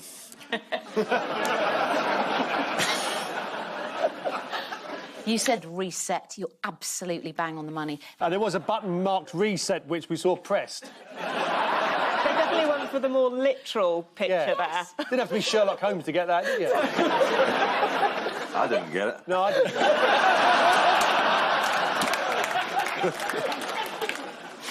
It's the Labour government's big relaunch after the previous reviews, resets and reboots didn't actually work. He's been in power for about 5 minutes. Yes. And what I don't understand is why people... They want to tell you what they're going to do rather than doing. Why doesn't he just do something? This is like a Rishi Sunak reset. Yeah. That's quite rude. Is it that bad? Well, it's just quite... I mean, having sat through quite a lot of resets, it felt quite similar. He set out 6 things that he's going to do. What were they called this They time? were called milestones. Yeah, Milestones. Marginally different to missions. We've got missions. And then we've got our foundations. What about headstones? As John Crace in The Guardian put it, measurable milestones, most of us would settle for some basic signs of competence. And Labour sent one of their child MPs, Chris Curtis, to stick up for the government on Newsnight. But Victoria Derbyshire rather rudely drew attention to something unpleasant on his clothing. That must be the sort of bogey on your shoulder? Now, guys, did you hear Starmer trying to lighten the mood in a speech that he gave at Pinewood? Well, he went to Pinewood to add some glamour, didn't he? Yes. If you haven't seen it, you need to see this. This is Keir Starmer with a belter of a joke. Yes. You know, the leader of the opposition thinks that if you do a couple of shifts in McDonald's, then you can become working class. So by that logic, if I keep coming back here, I could be the next James Bond. Oh. 009. I've got sand in my knickers. Do you know that feeling? Do you know that, Paul? Which James Bond film is that? You have sand in your knickers, Mr. Bond. Well, you weren't expecting that. Yeah.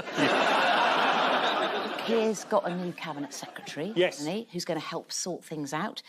Who is he? He's called Sir Chris Wormold, and he's the first Tolkien character to be... According to The Guardian, it sounds like he's going to fit right in.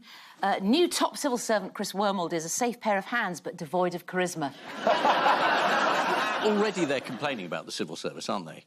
Oh, yeah. Keir Starmer's learnt that this is what you do. Yeah, I went to an event this week, which was organised by The Spectator, under the new editorship of Michael Gove, and I spoke to a number of Labour, both ministers and special advisers, and 4 of them said that Dominic Cummings, who worked for Boris Johnson and hated the civil service, was right about the civil service. Some sick came up then when you said that. Just at the mention of Cummings. Were there any cocktails served at the Spectator party, like sand in the knickers? Was that... What is missing from Keir's pledges / priorities / milestones / targets? Targets for immigration. Labour's excuse was that the weather was very good over the summer. Really? He had a particular non-weather dependent strategy that he did mention a fair few times. Was it smashing the gangs? Absolutely. Let's have a look. Let's have a look at Keir again. Oh dear. For me, that's 3 parts. The first is smashing the gangs, the criminal gangs, and a cross-border police force that can smash the smuggler gangs at sea. There are criminal gangs that are driving this, and we have to smash them. Unless and until we're more serious about smashing the gangs, time to smash these gangs. What did Keir say this week about Britain's relationship with America and its other allies? It's possible to be friends with both America and with Europe. And given our powers of diplomacy, we can be enemies of both of them. Yeah. Now, Keir was making his foreign policy speech at the Lord Mayor's banquet in full evening dress. This might just be me, gang. Have a look at this. Does he remind anyone else in the room of the ventriloquist doll, Lord Charles?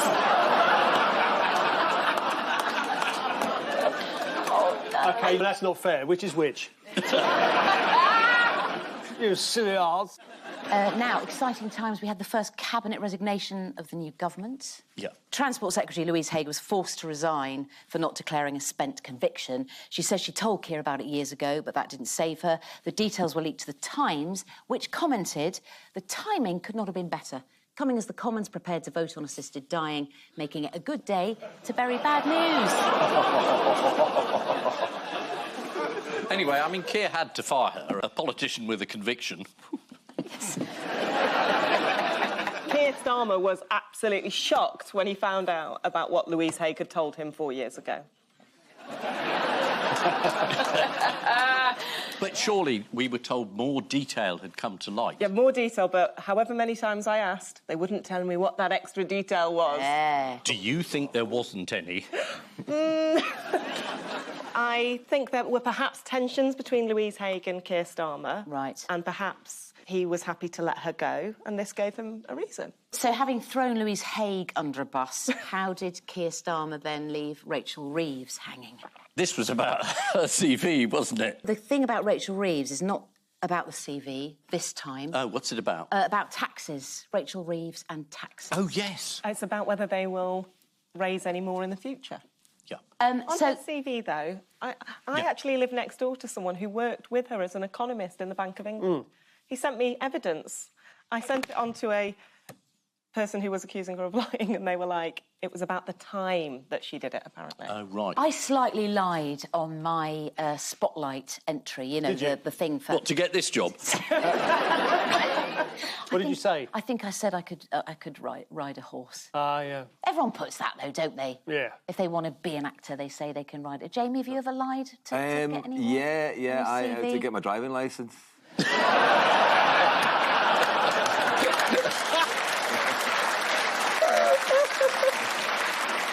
That one backfired.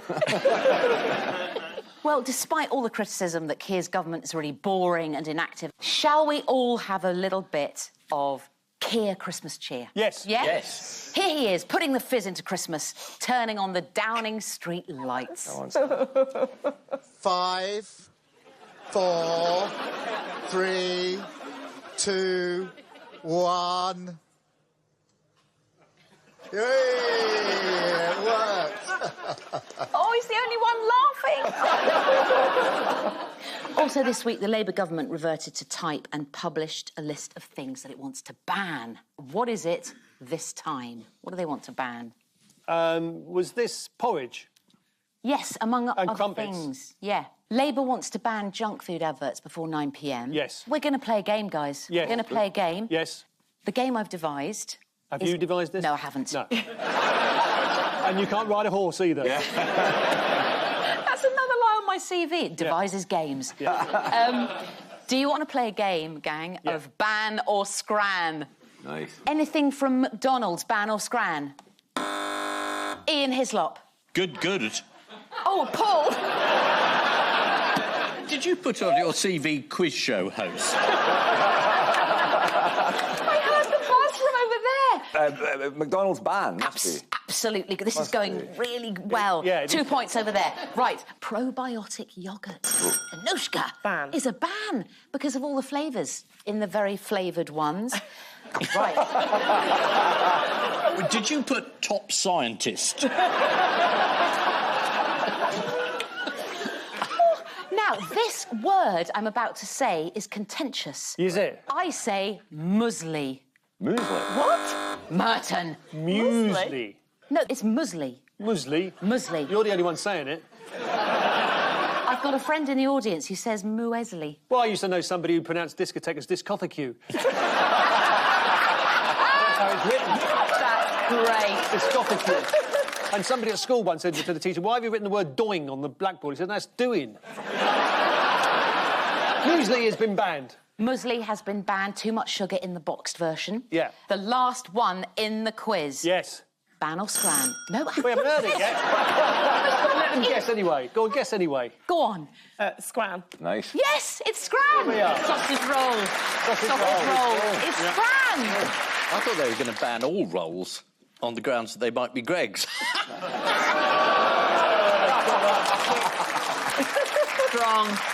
Strong. It caused actually a bit of tension in my house because my mum buys loads of crumpets, brings them round, gives them to us. Lovely. My husband hates crumpets. Does he? And out it came. He said that's an excuse to say no more crumpets in the house. Oh.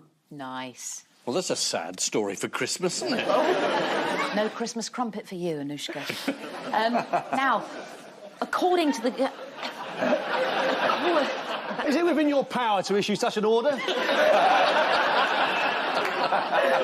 I think you're taking this role of the quiz show host slightly too far. I think it's draconian, isn't it? You're not Putin, you know. Or Putin, as he's known. It's gone to my head. It's gone to my head. This is the government's reset, which basically means Keir Starmer has turned the government off, then on again. At the reset launch of his plan for change, Keir Starmer suggested he might be the next James Bond. Mind you, according to her CV, Rachel Reeves has had some very odd jobs. According to the Daily Mail, Louise Haigh once had a fling with Nick Knowles. No wonder she ditched her old phone. So, at the end of that round, 2 points each. 2 points each. You haven't lost it. Right. Yeah, what's this then? This is round 2. Yeah. Super excited about this. Right. It's the human dynamo of news. Yeah. I will literally generate a news story in audio-visual form, and you have to guess what it is. Fingers on buzzers, teens.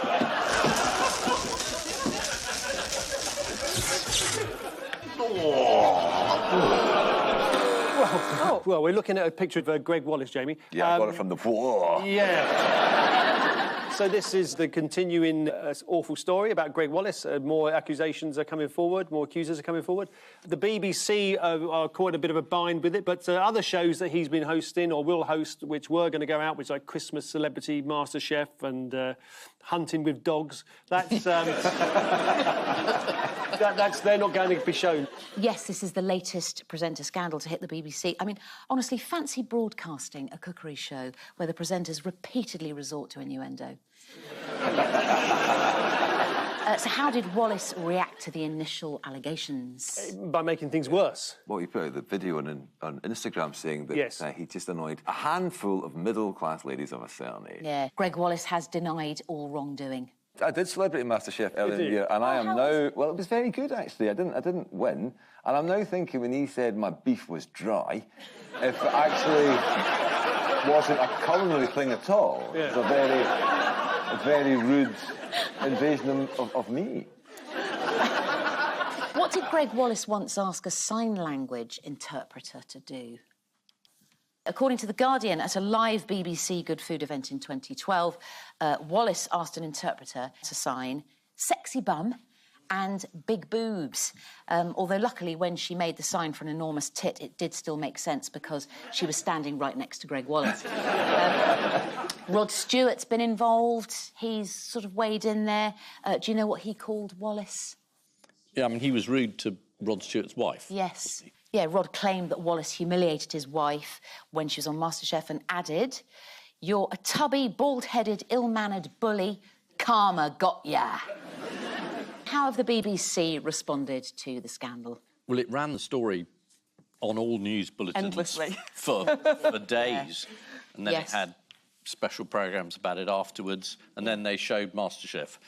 After the news, they said, oh, we gave him a strict talking to. But it does sound like people didn't know about this a bit. Yeah. Quite a long time ago. And Paul, you correctly said they've pulled all further programmes featuring Wallace from the Christmas schedule. What, no Wallace and Gromit, guys? Although the wrong trousers was often his excuse for undressing in front of people, so... in other depressing TV news, Jacob Rees-Mogg's reality show has been released. What did we discover that Jacob Rees-Mogg likes as a little snacky treat? Is it members of the working classes? Just grilled lightly. I can't believe he's on television, a reality show. He knows nothing about reality. His diet consists of almost no vegetables, and his favourite snack is a Greg's chocolate eclair, which was a very different thing on the MasterChef set. Sticking with TV, Ian, did you spot anything interesting on Match of the Day this week?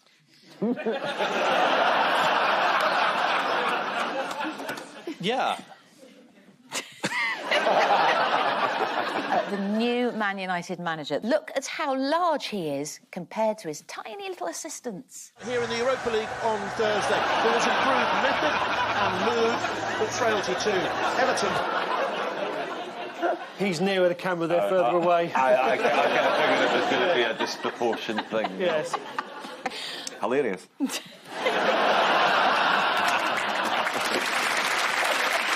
Fingers on buzzers, team. Yes. Oh, nice hat. This is about orcas. Yeah. They've been revealed to be followers of fashion. Yeah. There was a period, I think it was a couple of years ago, they all wore salmon on their heads. Yeah.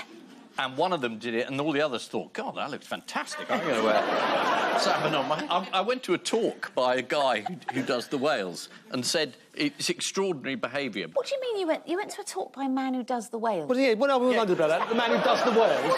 Ian. What does he do? I'd like you to meet Professor Hendricks. He does the whales. I do, and I study them at the same time. A whale specialist, and he was talking just about fashion amongst whales, and they are just, if you don't wear the salmon, you're nobody. Yeah. How does it stick it on its head? What did the man who does whales, what did he have to say about that? They stick them on with whale hat pins. Where was this talk, Ian? Yeah. Down the pub after closing time. Should we have a little look at one? Yeah, go on then. Look at it, there it is on the front. Well, it's not wearing it as a hat, is it? Well, I didn't ask it this year. Who's this in the royal enclosure? Why, it's Auger wearing a salmon as a hat.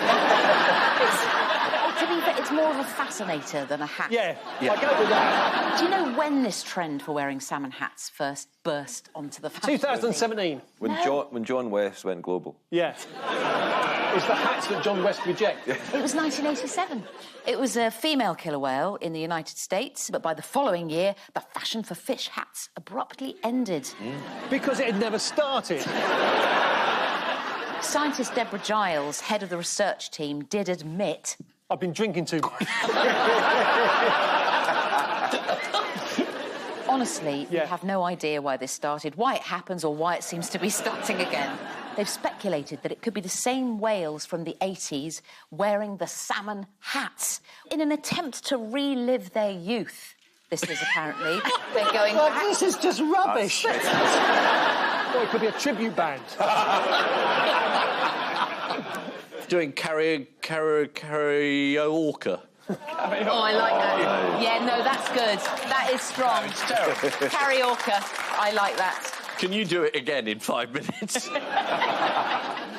Finally, in other fashion news, what's unusual about Adidas's new trainers? Whales have started wearing them. They're getting fed up of swimming. They're running along the ocean floor. Shoppers have mocked a new line of trainers that come with detachable rubber fingers. Here they are. Sinister. They look like sort of gloves for feet, essentially. Don't they remind you of Feathers McGraw from Wallace and Gromit, slightly? Yeah. They're a collaboration with Swedish fashion brand Avavav, as in Avavav, you lost your mind. Fingers on buzzers, teams.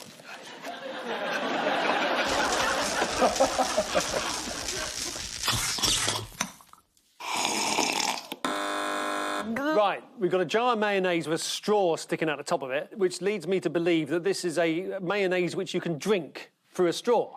Absolutely. This is the news. A shop in Japan is selling drinkable mayonnaise. So we're just looking at some packaging and somebody pouring liquid mayonnaise into a glass. Ian, would you drink mayonnaise? Don't be silly. OK. Paul, would you drink mayonnaise? Only if it was offered to me by a whale wearing a salmon hat.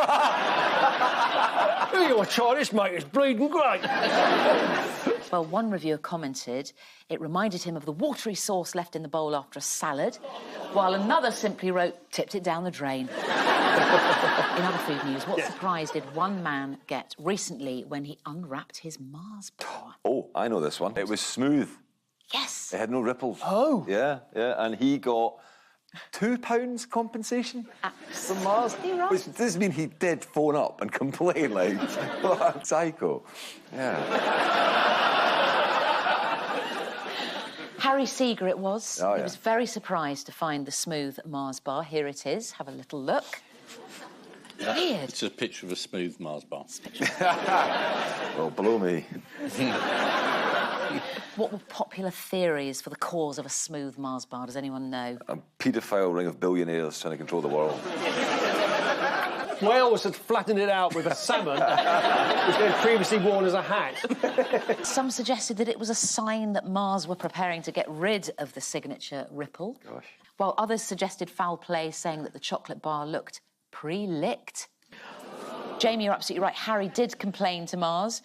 Harry said they were very secretive about it, but decided to compensate him for his ordeal with the sum of £2. He said, I think £2 is great. It'll be 2 free Mars bars. Why have Mars also been causing controversy with their advent calendars? Well, you just get a bar in every one. It's not that unusual. Rather than 24 biblical illustrations. No, I don't know what the world's coming to. No, I'm sure it's characters from the Bible enjoying a Mars bar. Here's Nebuchadnezzar stuffing his face with a Milky Way.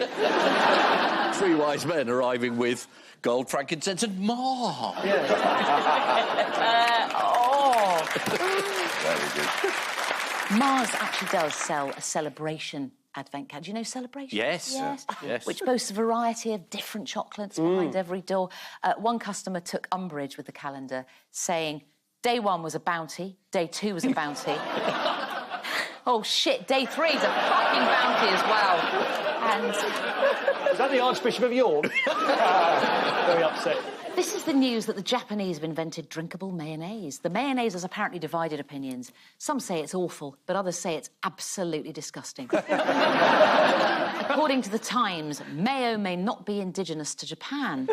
Of course not, it's from Hellman's province.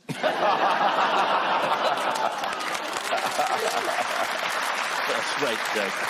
Time now for the odd one out round. Just one between you this week. They are Kemi Badenoch, Anthony Albanese, Dolly Parton and Anushka Astana. Oh. Is it that they've all written excellent books that would make great Christmas presents? She's good. No, it's not. The only thing wrong with that answer is you've got to find an odd one out. It's not book-related, Anushka. Is it ban-related? It's to do with bans, because he's the Australian Prime Minister, isn't he? And or whatever, they've banned social media. They've all banned their children from watching social media. I'm going to tell you, they've all got a problem with technology, apart from Kemi Badenoch, who is a computer hacker. Ooh. Who did Kemi hack? A Labour Party person? Yes, absolutely right. When she was a young activist working at McDonald's. It was... Was it Harriet Harman? Absolutely. She Yes. hacked into Harriet Harman's website. It was to say nice things about Tories. And how was this hacking story exposed? Well, it was obvious you're saying nice things. Badenoch told the story in an interview after being asked, what's the naughtiest thing you've ever done? Makes Theresa May's running through wheat fields like quite a sensible answer, doesn't it? She guessed Harriet Harman's password rather than showing any actual hacking intelligence. Do you want to guess what her password was? Harriet. Bingo. Was it? Yeah, according to the Daily Mail, the then Deputy Prime Minister of the United Kingdom's username was Harriet, and her password was Harman. Amazing to think they went on to lose the next election. What is Dolly Parton's preferred way of communicating? Classy, old school... Is it a pigeon? Fax.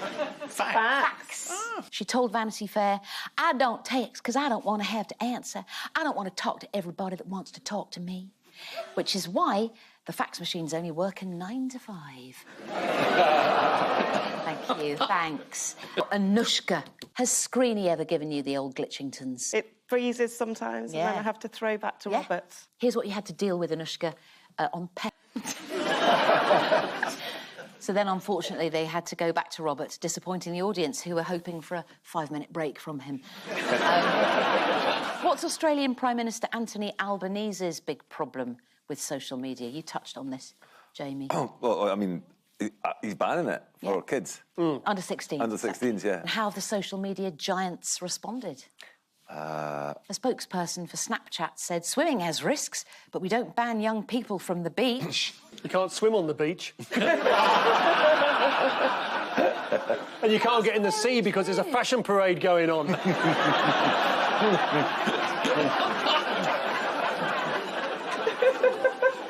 It seems a shame to deny young Australians social media and a chance to watch some of their nation's viral highlights, like this classic. This is what you get when you leave the National Party in charge of water in Australia. Dead fish, a massive stink. Oh, sorry, I've got to stop. effectively it runs into the billions of fish. At the moment, numbers are saying hundreds of thousands to millions. This river system will run about another 150 kilometres. So if you have these type of kills up and down, you'll be talking of billions of fish being destroyed by this government. Any last words, Dick?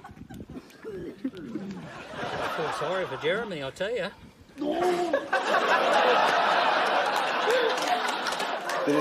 Imagine throwing up over a hat simply because it's out of fashion. Oh, I've gone a bit burpy after seeing that bloke. Does anyone else get that when you see someone else retching? I'm so sorry. Well, they've all got a problem with technology, apart from Kemi Badenoch, who's a computer hacker.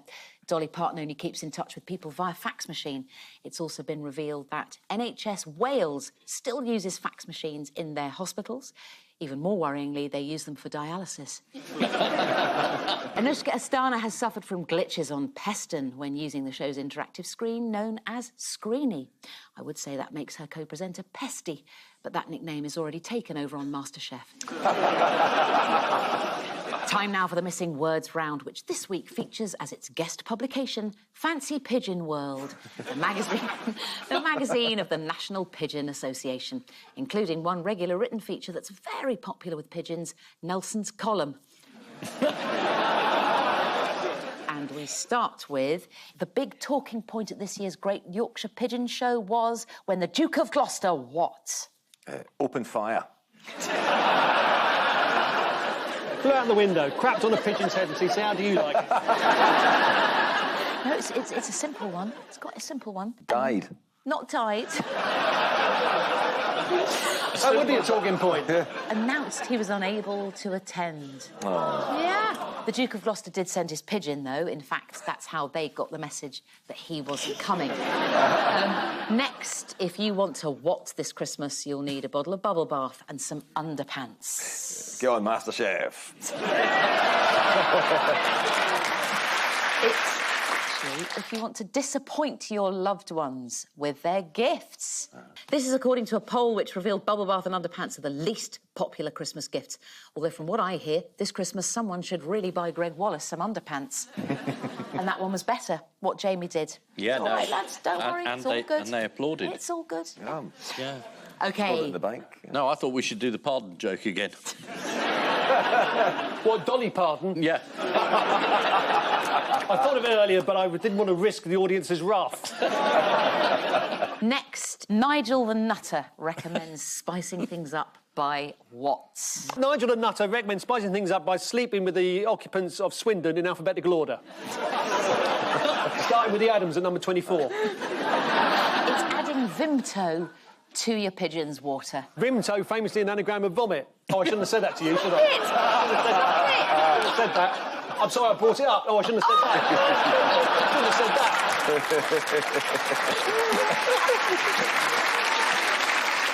Finally, nativity scene in Gloucestershire surprises locals by featuring hot. Clive Myrie. Is it the Duke of Gloucester? It's Jesus as a baguette. Lest we baguette. Here is the nativity scene in a bakery in Gloucestershire. Well, the freeze-wise men seem to be potatoes. Are they potatoes or baps? I think they're baps. Now, I'm not saying anything against the basic tenets of the Christian faith, but it looks like the Virgin Mary is a bit of a fruitcake. Hallelujah, he is risen. So the final scores are Ian and Anushka have 4 points, Paul and Jamie have 5 points. Oh, well done.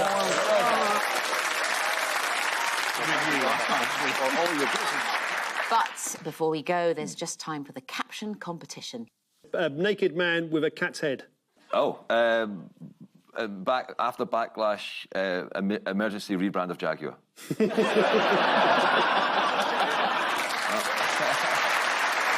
On which note, we say thank you to our panellists, Ian Hislop and Anushka Astana, Paul Merton and Jamie McDonald.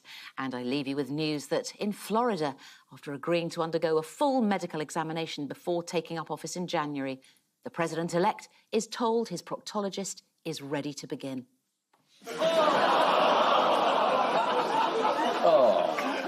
It's a man with his hand up Donald Trump's arse.